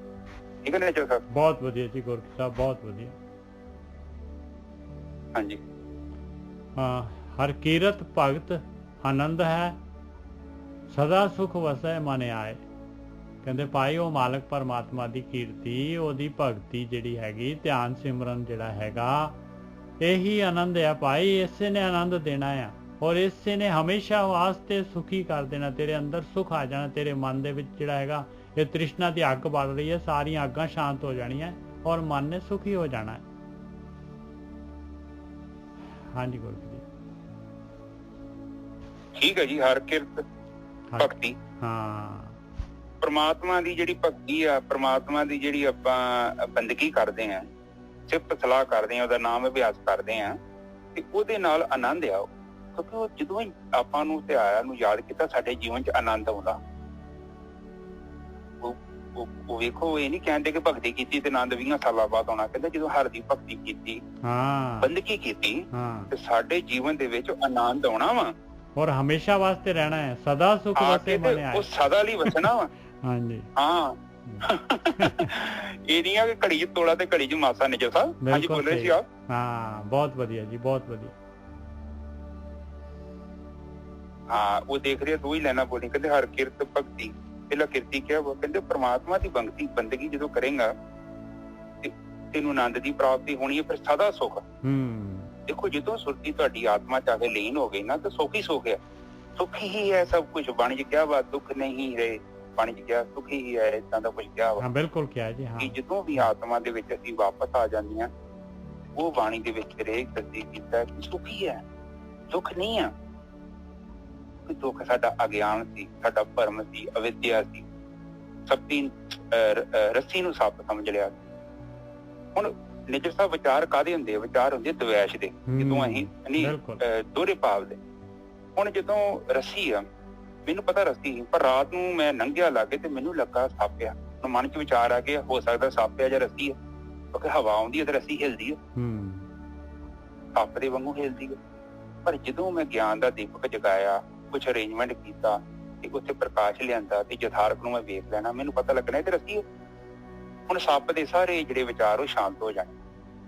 ਇਸੇ ਲਈ ਜਿੰਨਾ ਚਿਰ ਤੱਕ ਸਾਡੇ ਅੰਤਰਾਕਰਨ ਤੇ ਗਿਆਨ ਦਾ ਦੀਪਕ ਪ੍ਰਕਾਸ਼ਮਾਨ ਨਹੀਂ ਹੁੰਦਾ, ਉਹਨਾਂ ਚਿਰ ਤੱਕ ਅਗਿਆਨ ਦਾ ਹਨੇਰਾ ਜਾਂਦਾ ਨਹੀਂ ਆ। ਬਾਣੀ ਇਸੇ ਕਰਕੇ ਕਹਿੰਦੀ ਹੈ ਤੀਜੀਏ ਬੁੱਧ ਵਿਵੇਕਾਂ, ਕਿ ਮੈਨੂੰ ਜਿਹੜੀ ਵਿਵੇਕ ਬੁੱਧੀ ਦਿੱਤੀ ਜਾਵੇ, ਤਾਂ ਜੋ ਮੈਂ ਪ੍ਰਤੱਖ ਤੌਰ ਤੇ ਰੱਸੀ ਤੇ ਸੱਪ ਦੇ ਵਿੱਚ ਡਿਫਰੈਂਸ ਹੈਗਾ ਉਹਨੂੰ ਵੈਰੀਫਾਈ ਕਰ ਲਾਂ ਤੇ ਮੈਂ ਆਪ ਵੇਖ ਲਾਂ। ਠੀਕ ਹੈ ਨਿਜਰ ਸਾਹਿਬ? ਬਿਲਕੁਲ ਠੀਕ ਹੈ ਜੀ, ਬਿਲਕੁਲ ਠੀਕ ਹੈ।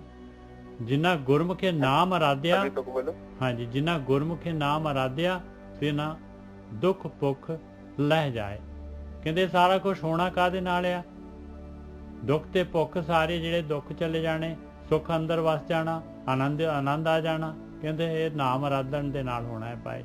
ਔਰ ਨਾਮ ਵੀ ਅਰਾਧਨਾ ਹੈ ਤੇ ਜਿਵੇਂ ਦਾ ਜਿਹੜਾ ਹੈਗਾ ਗਿਆਨ, ਬ੍ਰਹਮ ਗਿਆਨ ਕਹਿੰਦਾ ਆ, ਉਵੇਂ ਦੇ ਹਿਸਾਬ ਦੇ ਨਾਲ ਨਾਮ ਅਰਾਧਨਾ ਹੈ। ਜੇ ਇਹਦੇ ਵਿੱਚ ਜਿਹੜਾ ਹੈਗਾ ਆਪਣੀ ਮੱਤ ਲਾਏਗਾ ਜਾਂ ਹੋਰ ਕਿਸੇ ਸੋ ਕਾਲਡ ਸੰਤ ਮਹਾਤਮਾ ਦੀ ਮੱਤ ਲਾਏਗਾ ਔਰ ਗਲਤ ਮੱਤ ਲਾ ਦੇਗਾ, ਤੇ ਫਿਰ ਭਾਈ ਦੇਖ ਲਾ ਭਾਈ, ਫਿਰ ਤੇਰਾ ਜੀ ਮਿਹਨਤ ਜਿਹੜੀ ਆ ਅਜਾਈ ਚਲੇ ਜਾਣੀ ਹੈ। ਜਿਨ੍ਹਾਂ ਗੁਰਮੁਖੇ ਨਾਮ ਅਰਾਧਿਆ, ਕਿਉਂ ਬਾਣੀ ਜਿਹੜੀ ਆ ਪੂਰੀ ਦੀ ਪੂਰੀ ਜਿਹੜੀ ਹੈਗੀ, ਪੂਰੀ ਦੀ ਪੂਰੀ ਕਿਸੇ ਪਾਸਿਓਂ ਵੀ ਮਾੜੀ ਜੀ ਵੀ ਢਿੱਲ ਨਹੀਂ ਰਹਿਣ ਦਿੰਦੀ। ਬਾਰ-ਬਾਰ ਗੁਰਮੁਖ ਵਰਡ ਬਾਰ-ਬਾਰ ਆਊਗਾ, ਬਾਰ-ਬਾਰ ਆਉਂਦਾ ਹੈ। ਕਹਿੰਦੇ ਭਾਈ ਦੇਖ ਲਾ, ਜਿਹੜਾ ਹੈਗਾ ਸਹੀ ਜਿਹੜੇ ਹੈਗੇ ਗਿਆਨ, ਜਿਨ੍ਹਾਂ ਦਾ ਆਪਣਾ ਗਿਆਨ ਹੈਗਾ, ਜੇ ਉਸ ਹਿਸਾਬ ਦੇ ਨਾਲ ਜਿਹੜਾ ਹੈਗਾ ਤੂੰ ਜਿਹੜੀ ਹੈਗੀ ਆਪਣੀ ਕਾਰਵਾਈ ਕਰੇਗਾ ਤੇ ਧਿਆਨ ਸਿਮਰਨ ਦੀ, ਤੇ ਤਿਨਾਂ ਦੁੱਖ ਭੁੱਖ ਲਹਿ ਜਾਏ। ਕਹਿੰਦੇ ਉਹਨਾਂ ਦੀ ਹੀ ਜਾਏਗੀ ਭਾਈ, ਉਹਨਾਂ ਦੇ ਦੁੱਖ ਤੇ ਭੁੱਖ ਸਾਰੇ ਲੈ ਜਾਣਗੇ। ਹਾਂਜੀ ਗੋਰਖੀ ਜੀ। ਹਾਂਜੀ ਠੀਕ ਹੈ ਜੀ। ਕਹਿੰਦੇ ਕਿ ਜਿਨ੍ਹਾਂ ਨੇ ਨਾਮ ਸਿਮਰਿਆ, ਇੱਥੇ ਇਹ ਨਹੀਂ ਕਿਹਾ ਕਿ ਜਿਨ੍ਹਾਂ ਨੇ ਗੁਰੂ ਧਾਰਨ ਕਰ ਲਿਆ। ਬਾਣੀ ਕੀ ਕਹਿ ਰਹੇ ਜੋ?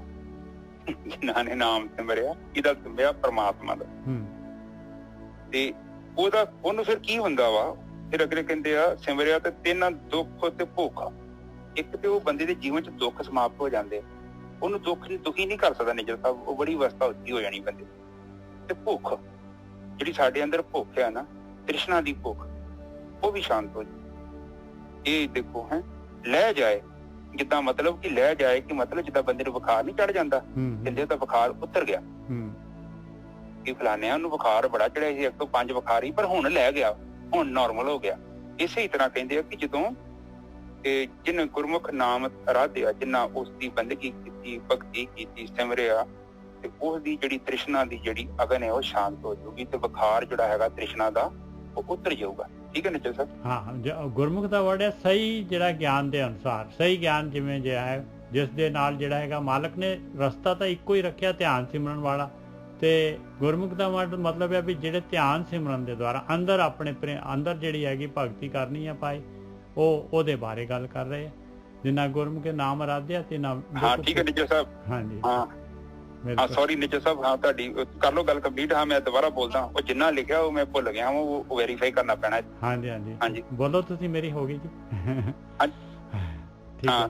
ਇੱਥੇ ਸਾਧ ਸੰਗਤ ਜੀ ਜਿੰਨਾ ਲਿਖਿਆ ਜੀ ਉਹਨਾਂ ਨੇ, ਮੈਂ ਸੋ ਗੁਰਮੁਖ ਸਿੱਧਾ ਪੜ੍ਹ ਲਿਆ। ਜਿੰਨਾ ਦਾ ਮਤਲਬ ਪਤਾ ਕਿਹੜੇ? ਜਿੰਨਾ, ਹਾਂ, ਜਿਨ੍ਹਾਂ ਨੇ ਉਹ ਕੰਮ ਕੀਤਾ, ਜਿਨ੍ਹਾਂ ਨੇ ਉਸ ਚੀਜ਼ ਨੂੰ ਫੋਲੋ ਕੀਤਾ। ਸਾਰੇ ਨਹੀਂ ਕਹਿਤਾ, ਉਹਨਾਂ ਨੇ ਕਿਹਾ ਕਿ ਸਾਰੇ ਚੜ ਗਏ ਬੱਸ ਤੇ। ਜਿਨ੍ਹਾਂ ਦੀ ਗੱਲ ਕਰ ਰਹੇ ਆ, ਸਹੀ ਬੱਸ ਫੜੀ ਪਾਰਟੀਕਲ ਉਹ ਟਾਰਗੇਟ ਕਰ ਰਹੇ। ਰਾਈਟ ਬੱਸ ਬੈਠੇ ਆ, ਮੇਰੇ ਨੂੰ ਇੱਥੇ ਬੱਸ ਸਟੈਂਡ ਤੇ ਜਾ ਕੇ ਵਾਸਤੇ ਨਹੀਂ ਬਹਿ ਗਿਆ, ਜਾ ਕੇ ਮੈਡੀਕਲ ਸਟੋਰ ਤੇ ਕੁਇੰਟਲ ਦਵਾਈ ਚੁੱਕ ਕੇ ਘਰ ਲਾਇਆ, ਉਹ ਨਹੀਂ ਠੀਕ ਹੋਣਾ। ਜਿਨ੍ਹਾਂ ਨੇ ਬੁੱਧੀ ਵਰਤੀ ਆ, ਆਪਣਾ ਵਿਵੇਕ ਯੂਜ਼ ਕੀਤਾ ਵਾ, ਜਿਹੜੇ ਬੁੱਧੀ ਤੋਂ ਕੰਮ ਲੈ ਕੇ, ਆਪਣਾ ਦਿਮਾਗ ਤੋਂ ਕੰਮ ਲੈ ਕੇ ਸਹੀ ਤਰੀਕੇ ਨਾਲ ਸਾਧਨਾ ਕੀਤਾ, ਭਗਤੀ ਕੀਤੀ, ਜਿੰਨਾ ਸਾਰੇ ਨਹੀਂ ਹੈਗੇ ਜੇ। ਠੀਕ ਹੈ ਜੀ, ਬਾਣੀ ਦੇ ਕਹਿ ਰਹੀ ਹੈ ਗੁਰਮੁਖ, ਫਿਰ ਗੁਰਮੁਖ ਅਗਲਾ ਲਫ਼ਜ਼ ਜੇ, ਸਾਰੇ ਨਹੀਂ ਜਾਣਗੇ, ਪਰ ਜਿਨ੍ਹਾਂ ਨੇ ਸਹੀ ਤਰੀਕੇ ਨਾਲ ਕੰਮ ਕਰਨਗੇ ਤੇ ਉਹੀ ਪਹੁੰਚਣਗੇ, ਬਾਕੀ ਸਾਰੇ ਉਹ ਰਹਿ ਜਾਣਗੇ। ਠੀਕ ਹੈ ਨਿਜਰ ਸਾਹਿਬ, ਨਕਲੀ ਫਿਊਜ਼ ਵਾਲੇ ਨਹੀਂ ਜਾ ਸਕਦੇ। ਕਹਿਣ ਤੋਂ ਭਾਵ ਨਿਜਰ ਸਾਹਿਬ ਇੱਥੇ ਬਾਣੀ ਤਸਦੀਕ ਕਰ ਰਹੀ ਉਹ ਗੱਲ ਨੂੰ। ਇਹ ਨਹੀਂ ਕਿ ਕੋਈ ਫਿਊਜ਼ ਲੈ ਕੇ ਆ ਜਾਓ ਬਾਜ਼ਾਰ ਤੋਂ, ਜਿਹੜਾ ਖਰਾਬ ਫਿਊਜ਼ ਲਾ ਦੋਗੇ ਤੇ ਤੁਹਾਡੇ ਘਰ ਸਪਲਾਈ ਆ ਜਾਊਗੀ, ਨਹੀਂ ਆ ਸਕਦੀ। ਜਿਨ੍ਹਾਂ ਦੀ ਗੱਲ ਕਰ ਰਹੇ ਨੇ ਉਹ ਫਿਊਜ਼ ਚਾਹੀਦਾ ਵਾ, ਨਹੀਂ ਤਾਂ ਕਹਿੰਦੇ ਡਾਇਰੈਕਟ ਕਨੈਕਸ਼ਨ ਜੋੜੋ। ਠੀਕ ਹੈ ਨਿਜਰ ਸਾਹਿਬ।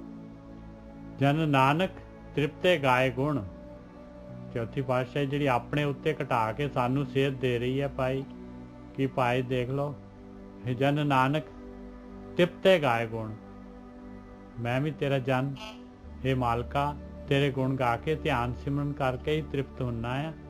ਹਰ ਦਰਸ਼ਨ ਦਿਓ ਸੁਭਾਏ, ਆਪਣੀ ਮਰਜ਼ੀ ਦੇ ਨਾਲ ਮਾਲਕਾ ਸਹਿਜ ਸੁਭਾਏ, ਜਿਸ ਤਰ੍ਹਾਂ ਤੇਰੀ ਮਰਜ਼ੀ ਹੈਗੀ, ਜਿਹੇ ਜਿਹਾ ਮੇਰਾ ਜਿਹੇ ਜਿਹਾ ਮੇਰਾ ਜਿਹੜਾ ਹੈਗਾ ਜੀਵਨ ਹੈਗਾ, ਉਹ ਮੈਨੂੰ ਦੇਖ ਕੇ ਜਿਹੜਾ ਹੈਗਾ ਮਾਲਕਾ ਮੇਰੇ ਉੱਤੇ ਵੀ ਕਿਰਪਾ ਕਰ ਦੋ, ਮੈਨੂੰ ਵੀ ਦਰਸ਼ਨ ਦੇ ਦੋ। ਹਾਂਜੀ ਫੁਲਕੀ ਜੀ।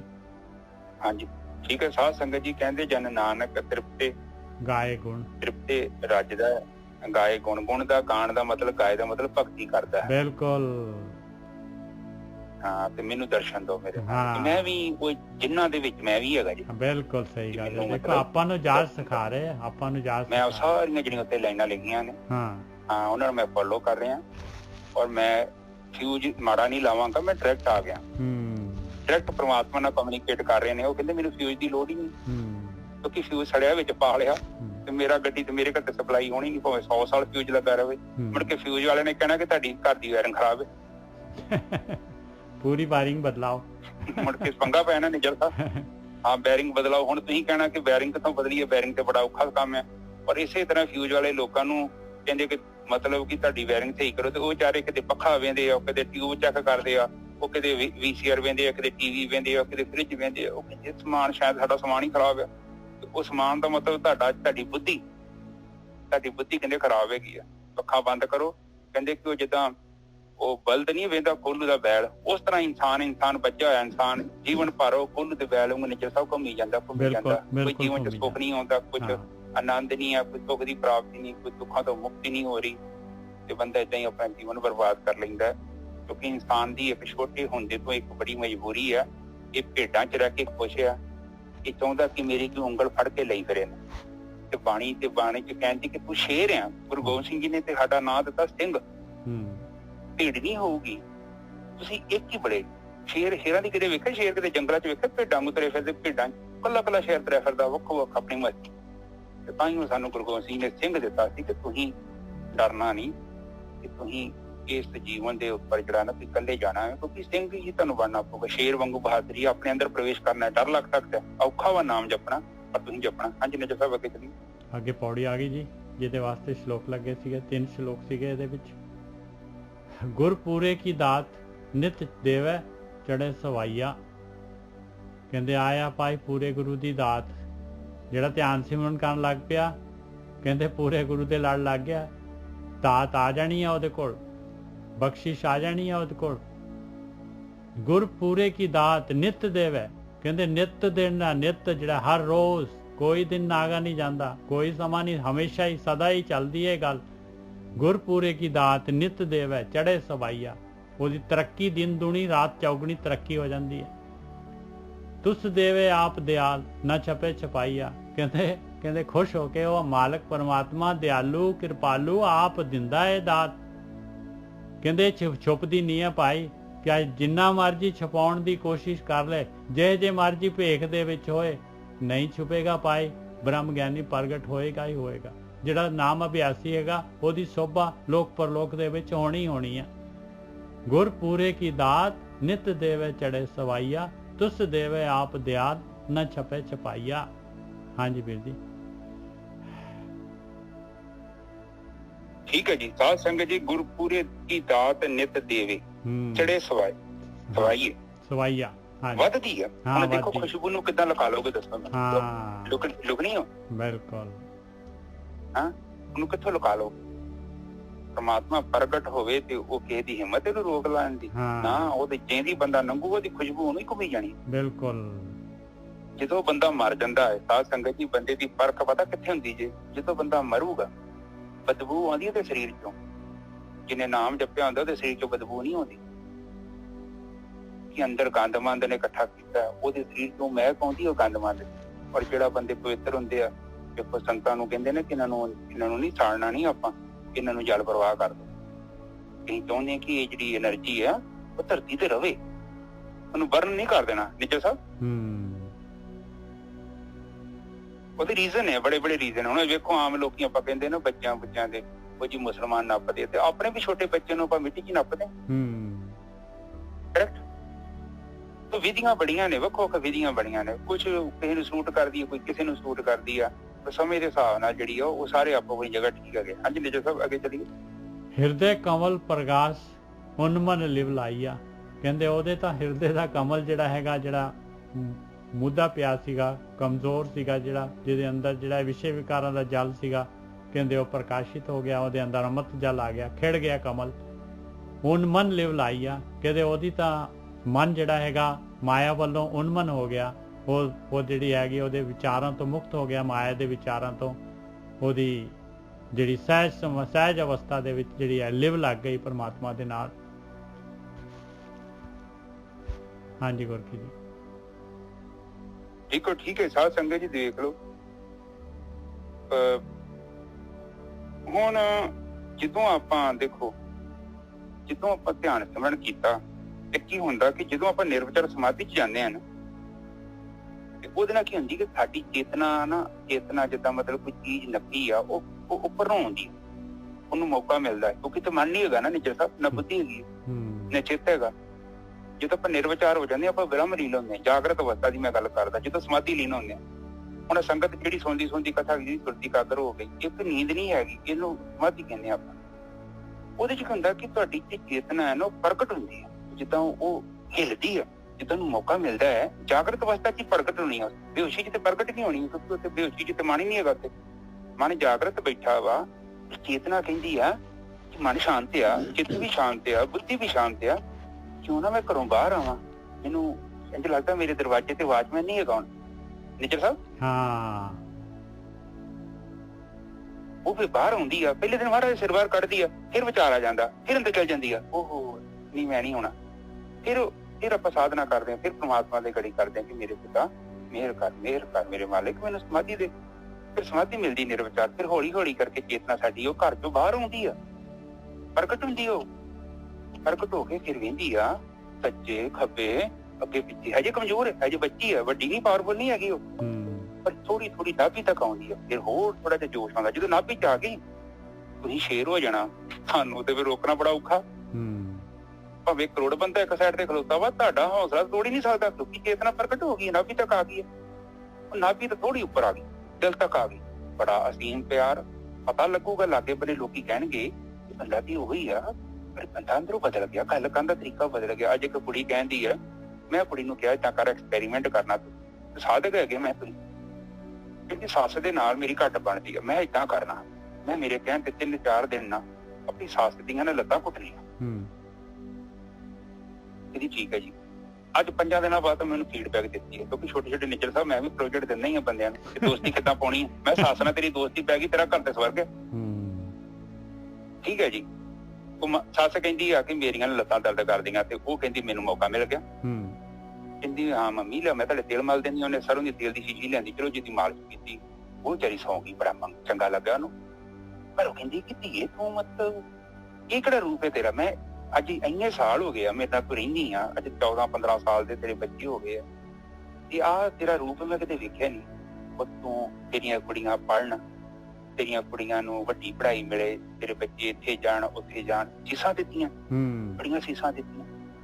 ਕਹਿੰਦੀ ਫੇਰ ਦੂਜੇ ਦਿਨ ਮੈਂ ਕੀਤੀ, ਕਹਿੰਦੀ ਮੈਂ ਪਹਿਲੇ ਦਿਨ ਕੀਤੀ, ਕਹਿੰਦੀ ਵੀਰ ਜੀ ਮੈਨੂੰ ਪਤਾ ਨਹੀਂ ਕੀ ਹੋਇਆ, ਮੈਨੂੰ ਬੜਾ ਚੰਗਾ ਲੱਗਾ। ਮੈਂ ਨਹੀਂ, ਕਹਿੰਦੀ ਉਹ ਸੱਸ ਹੀ ਜਦੋਂ ਮੈਂ ਗੱਲ ਕਰਨੀ ਤੇ ਮੇਰੀ ਉਹਨੇ ਸੱਜੇ ਜਾਣਾ ਤੇ ਮੈਂ ਖੱਬੇ ਬੰਨੇ ਜਾਣਾ, ਉਹਨੇ ਖੱਬੇ ਜਾਣਾ ਤੇ ਮੈਂ ਸੱਜੇ ਜਾਣਾ, ਤਕਰਾਰ, ਬਾਰ-ਬਾਰ ਤਕਰਾਰ ਹੋਣਾ। ਤੇ ਕਹਿੰਦੀ ਕਿ ਅੱਜ ਫਿਰ ਮੈਂ ਦੇਖਿਆ ਕਿ ਉਹ ਇੱਕਦਮ ਸ਼ਾਂਤ ਹੋ ਗਈ, ਉਹਦੀ ਸੋਚ ਬਦਲ ਕੇ ਨਿਕਲ ਸਕਦੀ ਕਿੰਨਾ 4 ਦਿਨਾਂ ਚ। ਬਿਲਕੁਲ। ਮੈਂ ਉਹਨੂੰ ਇਹ ਸਮਝਾਇਆ ਕਿ ਦੁਨੀਆ ਜਿਹੜੀ ਆ ਪਿਆਰ ਦੀ ਭੁੱਖੀ ਆ, ਨਫ਼ਰਤ ਪੈਦਾ ਕਰ ਰਹੀ ਆ। ਪਰ ਪ੍ਰੋਬਲਮ ਇਹ ਆ ਕਿ ਅਸੀਂ ਆਪਣਾ ਝਰਨਾ ਨੱਪ ਕੇ ਬੈਠੇ ਆ ਤੇ ਲੋਕਾਂ ਨੂੰ ਕਹਿੰਦੇ ਕਿ ਸਾਨੂੰ ਭਿਖਾਰੀਆਂ ਨੂੰ ਡੱਬਾ ਲੈ ਕੇ ਜਾਂਦੇ ਕਿ ਸਾਨੂੰ ਪਿਆਰ ਦਿਓ। ਪਰਮਾਤਮਾ ਕਹਿੰਦਾ ਕਿ ਜਿੰਨਾ ਚਿਰ ਤੂੰ ਖੁਦ ਨਹੀਂ ਨਾ ਬੀਜਦਾ ਤੈਨੂੰ ਇੱਕ ਬੂੰਦ ਨਹੀਂ ਮਿਲਣੀ, ਕਿਉਂਕਿ ਤੂੰ ਤੇ ਦੇਣ ਨਹੀਂ ਦਿਆ, ਤੂੰ ਲੋਕਾਂ ਕੋ ਮੰਗਦਿਆਂ ਨੂੰ ਡੱਬਾ ਚੁੱਕੀ ਫਿਰਦਾ ਮੈਨੂੰ ਪਿਆਰ ਕਰੋ, ਮੈਨੂੰ ਪਿਆਰ। ਮੈਂ ਪਰਮਾਤਮਾ ਕਹਿੰਦਾ ਕਿ ਤੂੰ ਇੱਕ ਪਿਆਰ ਕਰ ਲੋਕਾਂ ਨੂੰ, ਮੈਂ ਤੈਨੂੰ ਉਹਨੂੰ 1000 ਗੁਣਾ ਡਬਲ ਕਰਕੇ ਵਾਪਸ ਦੇਵਾਂਗਾ, ਗਰੰਟੀ ਹੈ ਪਰਮਾਤਮਾ ਦੀ। ਪਰ ਨਹੀਂ ਯਕੀਨ ਤੇ ਦਾਣਾ ਬੀਜ ਕੇ ਵੇਖ ਲਓ ਧਰਤੀ ਚ, ਕਈ ਐਸੇ ਦਾਣੇ ਆਪਾਂ ਬੀਜਦੇ ਹਾਂ ਅੰਗੂਰਾਂ ਦੀ ਵੇਲ ਵਾਂਗੂ, ਪਰ 120 ਸਾਲ ਤੱਕ ਉਹਦਾ ਫਰੂਟ ਖਾ ਸਕਦੇ ਹਾਂ ਆਪਾਂ। ਠੀਕ ਹੈ ਨਾ ਸਾਹਿਬ? ਇਹ ਸੀ ਗੱਲਾਂ, ਤੋਂ ਇਹ ਗੱਲ ਯਾਦ ਰੱਖਿਓ। ਅੱਛਾ ਅਗਲੀ ਤੁਕ ਬੋਲੋ ਜੀ।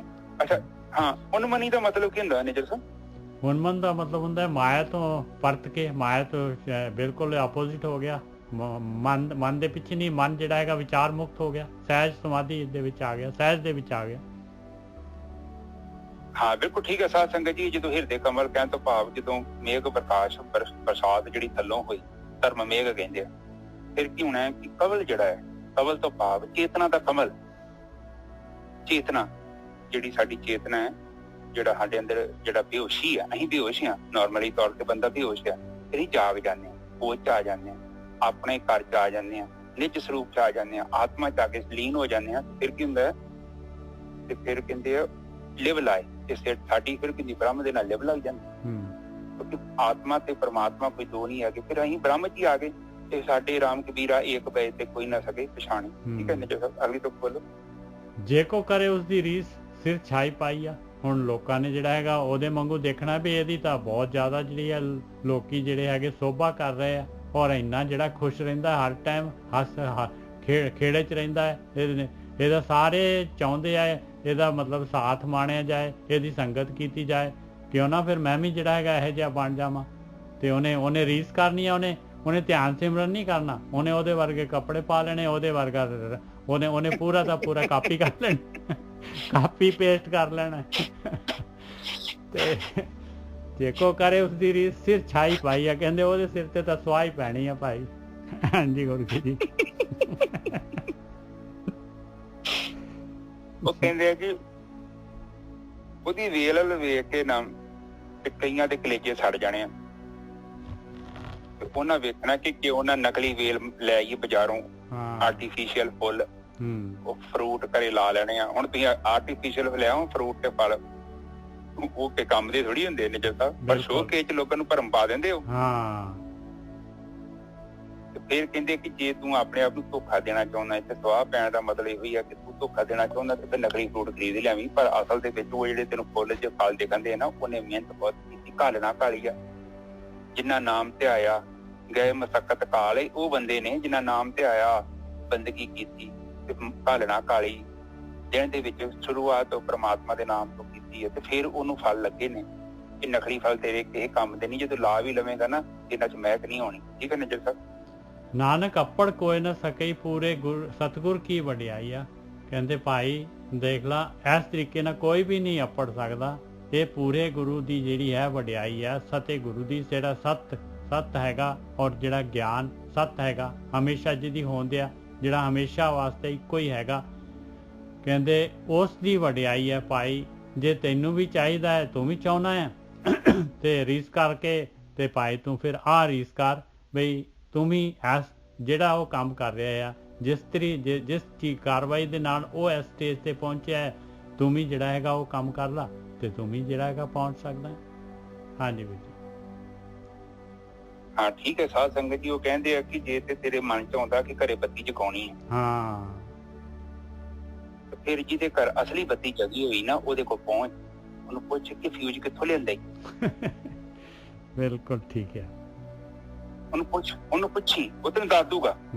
ਦੂਜੀ ਗੱਲ ਨਹੀਂ ਕਰਦੀ ਬਾਣੀ ਤੇ ਉਹ ਕਹਿਣ ਦੀ, ਜੇ ਨਹੀਂ ਤੇਰੇ ਘਰ ਬੱਤੀ ਜਗਣ ਦੀ 40-50 ਸਾਲ ਹੋ ਗਏ ਆ, ਤੇਰੇ ਘਰ ਚ ਹਨੇਰਾ ਵਾ, ਉਹ ਮੂਰਖਾ ਤੇਰਾ ਦਿਮਾਗ ਨਹੀਂ ਕੰਮ ਕਰਦਾ ਕਿ ਉਹ ਫਿਊਜ਼ ਤੇ ਕੰਮ ਦਾ ਹੀ ਨਹੀਂ ਹੈਗਾ ਜਿਹੜਾ ਤੂੰ ਲਾ ਕੇ ਬੈਠਾ ਹੈ। ਤੇ ਜੇ ਤੇਰੇ ਘਰ ਕਿਸੇ ਗੁਆਂਢ ਬੱਤੀ ਜਗਣ ਦੀ ਆ, ਬਾਣੀ ਚ ਇਹ ਕਹਿੰਦੀ ਆ ਨਿੱਜਰ ਸਾਹਿਬ, ਉਹ ਕਹਿੰਦੇ ਉਹਨੂੰ ਪੁੱਛ ਲਾ ਕਿ ਭਾਈ ਤੇਰੇ ਘਰ ਬੱਤੀ ਕਿੱਦਾਂ ਜਗਣ ਦੀ, ਤੈਨੂੰ ਦੱਸ ਦੂਗਾ ਕਿ ਭਲਾਈ ਮੈਂ ਫਲਾਨੀ ਜਗ੍ਹਾ ਤੋਂ ਇੱਕ ਦੁਕਾਨ ਹੈਗੀ, ਛੋਟੀ ਜਿਹੀ ਦੁਕਾਨ ਆ, ਮਾੜੀ ਮੋਟੀ ਉੱਥੋਂ ਲਿਆਂਦਾ ਵਾ ਤੇ ਆ ਮੇਰੇ ਘਰ ਬੱਤੀ ਆਉਂਦੀ ਹੈ। ਇੰਨਾ ਜੇ ਕੰਮ ਹੀ ਕਹਿੰਦਾ ਕਿ ਛੋਟਾ ਜਿਹਾ ਫਿਊਜ਼ ਲਾ ਲਈ, ਤੇ ਫਿਊਜ਼ ਨੇ ਕੀ ਕਹਿਣਾ ਵਾ, ਦੁਕਾਨ ਤੇ ਜਾਓਗੇ ਤੇ ਉਹਨੇ ਇਹੋ ਕਹਿਣਾ ਕਿ ਰੱਬ ਦਾ ਨਾਂ ਪਿਆ, ਜਿਹੜਾ ਪੁਰਾਣਾ ਫਿਊਜ਼ ਨੂੰ ਕੱਢ ਦੇ ਬਸ। ਇੰਨਾ ਜੇ ਕੰਮ ਕਹਿੰਦਾ ਬੋਲਿਆ ਰੱਬ ਦਾ ਕੀ ਪਾਉਣਾ, ਇੱਧਰੋਂ ਪੁੱਟਣਾ ਤੇ ਇੱਧਰ ਲਾਉਣਾ। ਉਹ ਫਿਊਜ਼ ਨੂੰ ਪੁੱਟ ਕੇ ਦੂਜੀ ਜਗ੍ਹਾ ਲਾ ਦੇਣਾ ਬਸ। ਉਹਦਾ ਫਿਊਜ਼ ਤੇ ਗੜਬੜ ਆ, ਫਿਊਜ਼ ਨੇ ਪਤਾ ਨਹੀਂ ਇਹਨਾਂ ਜਨਮਾਂ ਦੇ ਲੋਕਾਂ ਦੇ ਜੀਵਨ ਬਰਬਾਦ ਕਰਤੇ। ਉਹ ਫਿਊਜ਼ ਤੇ ਉਹ ਲਗੋਟ ਸੰਖ ਨੇ, ਉਹ ਲਗੋਟ ਸੰਖਿਆ, ਉਹਨਾਂ ਦੇਣਾ ਕੁਛ ਨਹੀਂ ਆ। ਮੈਂ ਇੱਕ ਕਹਾਣੀ ਸੁਣਾਉਣਾ, ਉਹ ਪਹਿਲਾਂ ਵੀ ਸੁਣਾਈ ਸ਼ਾਇਦ। ਉਹ ਕਿਸੇ ਕੋ ਸੰਖ ਵਾਲੀ ਤੇ ਉਹ ਕਹਿੰਦਾ ਸੀ ਨਾ ਕਿ ਸੰਖ ਇੱਕ ਵਿਸ਼ ਪੂਰੀ ਕਰਦਾ ਸੀ, ਉਹਨੇ ਧੋ ਧਾ ਕੇ ਰੱਖਿਆ, ਇਹਨੂੰ ਲਗੋਟ ਸੰਖ ਲੱਭ ਗਿਆ ਤੇ ਉਹ ਸੰਖ ਨੂੰ ਧੋਤਾ ਤੇ ਸਵੇਰੇ ਵਜਾਇਆ ਤੇ ਸੰਖ ਕਹਿੰਦਾ ਕਿ ਕੀ ਚਾਹੀਦਾ ਬੱਚਾ, ਕਹਿੰਦਾ ਜੀ ਮੈਨੂੰ ਇੱਕ ਏਦਾਂ ਕਰੋ ਕਿ ਰੋਟੀ ਭੇਜ ਦਿਓ। ਕਹਿੰਦਾ ਜੀ ਲਓ ਜੀ ਲਓ ਰੋਟੀ ਦੀ ਥਾਲੀ ਲੈ ਲਓ। ਏਦਾਂ ਕਰਦਿਆਂ ਉਹਨੇ ਰੋਜ਼ ਇੱਕ ਵਿਸ਼ ਪੂਰੀ ਕਰਨੀ, ਕਰਦਿਆਂ ਬੜਾ ਘਰ ਬਣਾ ਲਿਆ, ਮਹਿਲ ਬਣਾ ਲਏ। ਉੱਥੇ ਇੱਕ ਚਲਾਕ ਬੰਦਾ ਲੱਗਦੀ ਲੰਘਣ ਦੇ, ਉਹਨੂੰ ਪਤਾ ਲੱਗਾ ਕਿ ਕੋਈ ਸੰਖ ਹੈਗਾ। ਉਹ ਕਹਿੰਦਾ ਭੋਲਿਆ ਤੇਰੇ ਕੋਲ ਸੰਖ ਹੈਗਾ? ਕਹਿੰਦਾ ਹਾਂ। ਕਹਿੰਦਾ ਕੀ ਕਰਦਾ, ਕਿੰਨੀਆਂ ਤੇਰੀਆਂ ਵਿਛਾਂ ਜਿਹੜੀਆਂ ਪੂਰੀਆਂ ਕਰਦਾ ਕਾਮਨਾਵਾਂ? ਉਹ ਕਹਿੰਦਾ ਮੇਰੀ ਰੋਜ਼ ਦੀ ਇੱਕ ਕਾਮਨਾ ਪੂਰੀ ਹੁੰਦੀ ਆ। ਕਹਿੰਦਾ ਮੈਂ ਤੈਨੂੰ ਐਸਾ ਸੰਖ ਦਿੰਦਾ 2 ਕਾਮਨਾਵਾਂ ਪੂਰੀਆਂ ਕਰਦਾ ਵਾ। ਨਿੱਜਰ ਸਾਹਿਬ ਬਿਲਕੁਲ। ਤੇ ਉਹ ਕਹਿੰਦਾ ਠੀਕ ਆ। ਇਹਨੇ ਕਿਹਾ ਕਿ ਮੈਨੂੰ ਮਹਿਲ ਦੇ। ਉਹ ਲਗੋਟ ਸੰਖ ਕਹਿੰਦਾ ਕਿ 2 ਕਿਉਂ ਨੀ ਮੰਗਦਾ ਤੂੰ? ਕਹਿੰਦਾ ਠੀਕ ਆ, ਤੂੰ ਆਜ ਤੇ ਸੇਮ ਹੀ ਨਾ। ਚਲੋ ਉਹਨੇ ਆਪਣਾ ਦੇਤਾ, ਅਸਲੀ ਤੇ ਨਕਲੀ ਉਹਦਾ ਲੈ ਲਿਆ। ਹੁਣ ਲੈ ਤੇ ਲਿਆ, ਹੁਣ ਜਦੋਂ ਆਪਾਂ ਗੁਰੂਆਂ ਦਾ ਗ੍ਰੰਥ ਸਾਹਿਬ ਛੱਡ ਕੇ ਤੇ ਆਪਾਂ ਨਕਲੀ ਸੰਖ ਲੈ ਲਈ, ਨਹੀਂ ਏਦਾਂ ਹੁੰਦਾ ਜੇ। ਬਾਣੀ ਚ ਸਹੀ ਕਹਿਣ ਦੀ ਜੋ ਮੈਂ ਤੁਹਾਨੂੰ ਕਹਾਣੀ ਸੁਣਾਤੀ ਜੇ। ਫਿਰ ਉਹ ਕਹਿੰਦੀ ਕਿ ਲਗੋਟ ਸੰਖ ਨੂੰ ਉਹਨੇ ਮੇਰੇ ਧੋ ਧਾ ਕੇ ਨਿੱਜਰ ਸਾਹਿਬ ਪਾਣੀ ਨਾਲ ਧੋ ਕੇ ਮੁੜ ਕੇ ਦੁੱਧ ਚ ਧੋਤਾ, ਫਿਰ ਲਾਇਆ ਉਹਨੂੰ ਆਸਣ ਤੇ ਰੱਖਿਆ। ਕਹਿੰਦਾ ਕਿ ਪੂਜਾ ਪਾਜਾ ਕਰਕੇ ਕਹਿੰਦਾ ਕਿ ਮੈਨੂੰ ਨਾ ਤੁਸੀਂ ਇੱਕ ਮਹਿਲ ਦੇ ਦਿਓ। ਉਹ ਕਹਿੰਦਾ ਤੂੰ 2 ਕਿਉਂ ਨੀ ਮੰਗਦਾ? ਉਹ ਕਹਿੰਦਾ ਮੈਨੂੰ 2 ਮਹਿਲ ਦੇ ਦਿਓ। ਉਹ ਕਹਿੰਦਾ ਤੂੰ 4 ਕਿਉਂ ਨੀ ਮੰਗਦਾ? ਉਹ ਕਹਿੰਦਾ ਤੂੰ ਦਿੰਦਾ ਨੀ ਆ। ਉਹ ਕਹਿੰਦਾ ਮੈਂ ਤੇ ਦਿੰਦਾ, ਤੂੰ ਲੈਂਦਾ ਨੀ ਆ। ਉਹ ਬਾਅਦ ਚ ਕਹਿੰਦਾ ਕੀ ਮਤਲਬ ਕੀ ਆ? ਕਹਿੰਦਾ ਮੈਂ ਦਿੰਦਾ ਵਾਂ, ਤੂੰ ਲੈਂਦਾ ਨੀ ਆ। ਉਹ ਕਹਿਣ ਤੋਂ ਭਾਵ ਨਿੱਜਰ ਸਾਹਿਬ ਉਹ ਗੱਲੀ ਬੱਤੀ ਵਾਲਾ ਸੰਖ ਸੀ, ਉਹ ਗੱਲਾਂ ਪਤਾ ਹੀ ਸੁਣਦਾ ਸੀ। ਇਹੋ ਜਿਹੇ ਕਈ ਫਿਊਜ਼ ਤੇਰੇ ਫਿਰਦੇ ਸਾਧ ਸੰਗਤ ਜੀ, ਉਹ ਬੰਦੇ ਦਾ ਜੀਵਨ ਨਸ਼ਟ ਕਰ ਦਿੰਦੇ ਆ। ਔਰ ਮੈਂ ਵੇਖਦਾ ਪਿਆ ਲੋਕੀ ਉੱਥੇ ਜਾ ਕੇ ਬਿਸਕੁਟ ਪੈਕ ਕਰਦੇ ਆ, ਕੋਈ ਆਈਸਕ੍ਰੀਮ ਪੈਕ ਕਰਦੇ ਆ ਵਾ। ਸਾਡੇ ਗੁਰੂਆਂ ਨੇ ਇਹ ਚੀਜ਼ਾਂ ਸਿਖਾਈਆਂ ਆਪਾਂ ਨੂੰ ਏਦਾਂ ਦਾ ਕੰਮ ਕਰਾਉਣਾ? ਸਾਨੂੰ ਫੈਕਟਰੀ ਤੌਰ ਤੇ ਫ੍ਰੀ ਲੇਬਰ ਯੂਜ਼ ਕਰ ਰਿਹਾ। ਤਾਜ ਮਹਿਲ ਕਿਹਨੇ ਬਣਾਇਆ? ਫ੍ਰੀ ਲੇਬਰ ਨੇ ਬਣਾਇਆ। ਏਦਾਂ ਹੀ ਲੋਕ ਕਰਦੇ ਹੁੰਦੇ ਸੀ, ਫ੍ਰੀ ਚ ਲੇਬਰ ਯੂਜ਼ ਕਰਨੀ ਹੋਵੇ ਤੇ ਲੋਕਾਂ ਨੂੰ ਮਿਸ ਯੂਜ਼ ਕਰਦੇ। ਲੋਕਾਂ ਨੇ ਕਹਿਣਾ ਕਿ ਤੁਸੀਂ ਗੁਰੂ ਦੇ ਲਈ ਕੰਮ ਕਰਦੇ। ਮੈਂ ਕਹਿੰਦਾ ਕਿ ਕਿੱਡਾ ਮਾੜਾ ਜ਼ਮੀਰ ਹੋਊ ਜਿਹੜਾ ਬੰਦਾ ਏਦਾਂ ਦੇ ਕਰਮ ਕਰਦਾ, ਕਿੱਡਾ ਘਟੀਆ ਜ਼ਮੀਰ ਹੋ। ਇਹ ਨਹੀਂ ਕਹਿੰਦੇ ਕਿ ਤੁਸੀਂ ਆਪਣੀ ਬੰਦਗੀ ਕਰੋ, ਰੱਬ ਦਾ ਨਾਂ ਲਓ, ਤੁਹਾਨੂੰ ਤਰੀਕਾ ਦੱਸਦੇ ਆ। ਉੱਥੇ ਜਾ ਕੇ ਤੁਸੀਂ ਇਹ ਸੇਵਾ, ਇਹ ਕਿਹੜੀ ਸੇਵਾ? ਬਹੁਤ ਇਹਨਾਂ ਦੀ ਹਾਲਤ ਬੜੀ ਬੁਰੀ ਹੋਣੀ ਹੈ ਗੋਰਖੀ ਸਾਹਿਬ, ਬਹੁਤ ਬੁਰੀ ਹਾਲਤ ਹੋਣੀ ਹੈ ਇਹਨਾਂ ਦੀ ਅੱਗੇ ਜਾ ਕੇ, ਫਿਰ ਪਤਾ ਲੱਗੂਗਾ। ਹਾਂ, ਅਤੇ ਆਪਣੇ ਵੀ ਜਿਹੜੇ SGPC ਵਾਲੇ ਆ ਉਹ ਵੀ ਮਸੰਦ ਆ ਮੇਰੀ ਨਜ਼ਰ। ਬਿਲਕੁਲ, ਉਹ ਪਰ ਲੀਗਲ ਹੋ ਗਏ ਨੇ, ਲਾਇਸੈਂਸ ਲੈ ਲਿਆ ਉਹਨਾਂ ਨੇ, ਹੈ ਵੇਚਣ ਦੇ, ਉਹ ਵੀ ਭੰਗ ਡੋਡੇ ਹੀ ਵੇਚਣ ਦੇ ਆ। ਪਰ ਉਹਨਾਂ ਕੀ ਕੀਤਾ, ਗੌਰਮੈਂਟ ਨੂੰ ਨਾਲ ਲਾ ਲਿਆ ਵਾ, 100 ਰੁਪਇਆ ਕਮਾਈ ਆਉਂਦੀ ਆ, ਏਦਾਂ ਕਰੋ 30 ਰੁਪਏ ਤੁਸੀਂ ਲੈ ਲਓ, 70 ਰੁਪਏ ਹੀ ਰੱਖ ਲੈਂਦੇ। ਇਹ ਵੀ ਉਹੋ ਜਿਹੇ, ਠੀਕ ਹੈ ਸਾਧ ਸੰਗਤ ਜੀ, ਕੋਸ਼ਿਸ਼ ਕਰਿਆ ਕਰੋ ਦਾਨ ਦੇਣ ਨੂੰ। ਕੀ ਕਰਦਾ ਨਾ, ਮੈਂ ਜਿਹੜੀ ਗੱਲ ਮੈਂ ਤਾਂ ਕਹਿੰਦਾ ਦੋ ਹੀ ਨਾ, ਪਰ ਦੇਣਾ ਨਾ ਤੇ ਆਪਣੇ ਆਂਢ ਗੁਆਂਢ ਵੇਖੋ, ਲੋੜਵੰਦ ਬੱਚਿਆਂ ਨੂੰ ਦਿਆ ਕਰੋ ਜਿੰਨਾ ਚਿਰ ਦੀ ਫੀਸਾਂ ਕਰਨ ਵਾਲੀਆਂ, ਔਰ ਉਹਨਾਂ ਨੂੰ ਯੂਨੀਫਾਰਮ ਲੈ ਦਿਓ, ਕੋਈ ਕਿਸੇ ਨੂੰ ਮਰੀਜ਼ ਦਾ ਦਵਾਈ ਲੈ ਦਿਓ। ਇਹ ਦਾਨ ਆ। ਪ੍ਰਮਾਤਮਾ ਨੇ ਸਾਨੂੰ ਇਹੋ ਸਮਝਾਇਆ, ਗੁਰੂ ਨਾਨਕ ਸਾਹਿਬ ਨੇ ਇਹ ਸਮਝਾਇਆ ਸੀ, ਭੁੱਖੇ ਸਾਧੂਆਂ ਨੂੰ ਭੋਜਨ ਕਰਵਾਇਆ ਸੀ, ਭੁੱਖਿਆਂ ਨੂੰ, ਰੱਜਿਆਂ ਨੂੰ ਨਹੀਂ, ਭੁੱਖਿਆਂ ਨੂੰ। ਜਿਨ੍ਹਾਂ ਕੋਲ ਪੈਸੇ ਨਹੀਂ ਹੈ ਫਿਰ ਉਹਨਾਂ ਨੂੰ ਭੋਜਨ ਕਰਵਾਇਆ, ਔਰ ਜੋ ਵੀ ਉਹਨਾਂ ਦਾ ਜੀਵਨ ਚ ਉਹਨਾਂ ਨੇ ਐਸਾ ਇੱਕ ਸੇਧ ਬਣਾਈ। ਔਰ ਉਹ ਅੱਜ ਲੋੜ ਆ ਲੰਗਰ ਤੋਂ ਭਾਵ ਹੈ ਕਿ ਭੁੱਖਿਆਂ ਤੋਂ ਮਤਲਬ ਇਹ ਕਿ ਲੋੜਵੰਦਾਂ ਜਿਹਨੂੰ ਲੋੜ ਆ, ਇਹ ਬਾਣੀ ਤਾਂ ਆਪਣੀ ਸਮਝਾਉਂਦੀ। ਠੀਕ ਹੈ ਨਿੱਜਰ ਸਾਹਿਬ? ਹਾਂਜੀ ਹਾਂਜੀ। ਤੇ ਗੋਰਖੀ ਸਾਹਿਬ ਇੱਕ ਨਾ ਬਲ ਸਾਹਿਬ ਨੇ ਕਿਹਾ ਸੀ, ਕਹਿੰਦੇ ਕਿ ਜਿਹੜੀ ਹੈ ਨਾ ਬਾਣੀ ਇਸ ਤੋਂ ਬਾਅਦ ਜਿਹੜੀ ਹੈ, ਕਿਉਂਕਿ ਹੁਣ ਇਹ ਮੇਰੇ ਖਿਆਲ 2 ਪੌੜੀਆਂ ਰਹਿ ਗਈਆਂ ਸ਼ਾਇਦ, ਹਾਂਜੀ, ਕਿਉਂਕਿ ਇਸ ਤੋਂ ਬਾਅਦ ਜਿਹੜੀ ਹੈਗੀ ਆ 36 ਹੈਗੀਆਂ, 36 ਪੌੜੀਆਂ ਹੈਗੀਆਂ, 2 ਰਹਿ ਗਈਆਂ, 34 ਆਪਣੀਆਂ ਹੋ ਗਈਆਂ। ਤੇ ਕਹਿੰਦੇ ਇਸ ਤੋਂ ਬਾਅਦ ਆਨੰਦ ਆਪਣੇ ਉਹ ਜਿਹੜਾ ਹੈਗਾ, ਜਿਹੜਾ ਹੁਣ ਬਸੰਤ ਰਾਗ ਚੱਲ ਰਿਹਾ, ਬਸੰਤ ਦੀ ਰੁੱਤ ਆ ਰਹੀ ਹੈ, ਕਹਿੰਦੇ ਬਸੰਤ ਰਾਗ ਲੈ ਲਿਓ ਤੇ ਉਹ ਲੈ ਲਾਂਗੇ ਆਪਾਂ। ਠੀਕ ਹੈ ਜੀ, ਬਿਲਕੁਲ ਠੀਕ ਹੈ ਸਾਧ ਸੰਗਤ ਜੀ। ਔਰ ਤੁਸੀਂ ਕਰਮਾਂ ਵਾਲੇ ਜੋ, ਭਾਗਾਂ ਵਾਲੇ ਜੋ। ਔਰ ਅਸਲ ਚ ਬਾਣੀ ਕੀ ਕਹਿ ਰਹੀ ਆ, ਉਹ ਤੇ ਆਪਾਂ ਜੋ ਤੁਹਾਨੂੰ ਦੱਸ ਰਹੇ ਹਾਂ, ਬਾਣੀ ਤੇ ਉਹ ਕਹਿ ਰਹੀ ਆ। ਅਸੀਂ ਨਹੀਂ ਕਹਿੰਦੇ ਮੰਨੋ, ਅਸੀਂ ਤਾਂ ਕਹਿੰਦੇ ਵਿਚਾਰ ਕਰੋ। ਬਾਣੀ ਨੂੰ ਪੜੋਗੇ ਤੁਹਾਨੂੰ ਆਪੇ ਪਤਾ ਲੱਗ ਜਾਣਾ ਬਾਣੀ ਕੀ ਕਹਿਣਾ ਚਾਹੁੰਦੀ। ਬਾਣੀ ਤੋਂ ਬੋਲਣ ਦੀ ਹੈ ਵਿਚਾਰੀ। ਹੋਰ ਸ਼ਬਦ ਜਿਹੜੇ ਨੇ ਰਹਿੰਦੀ ਦੁਨੀਆ ਤੱਕ ਸਾਡਾ ਮਾਰਗ ਦਰਸ਼ਨ ਕਰਨਗੇ। ਇਹਦੇ ਬਾਵਜੂਦ ਵੀ ਜੇ ਅਸੀਂ ਖੂਹ ਚ ਡਿੱਗਦੇ ਹਾਂ ਤੇ ਉਹਦੇ ਲਈ ਕੋਈ ਦੂਜਾ ਜ਼ਿੰਮੇਵਾਰ। ਬਹੁਤ ਵਧੀਆ ਗੋਡ ਸਾਹਿਬ, ਬਹੁਤ ਵਧੀਆ। ਠੀਕ ਹੈ ਜੀ, ਓਕੇ ਜੀ। ਅੱਜ ਸਾਧ ਸੰਗਤ ਜੀ ਅੱਜ ਦੇ ਵਿਚਾਰ ਇੱਥੇ ਸਮਾਪਤ ਕਰਦੇ ਹਾਂ। ਇੱਕ ਓੰਕਾਰ ਸਤਨਾਮ ਕਰਤਾ ਪੁਰਖ ਨਿਰਭਉ ਨਿਰਵੈਰ ਅਕਾਲ ਮੂਰਤ ਅਜੂਨੀ ਸੈਭੰ ਗੁਰ ਪ੍ਰਸਾਦ।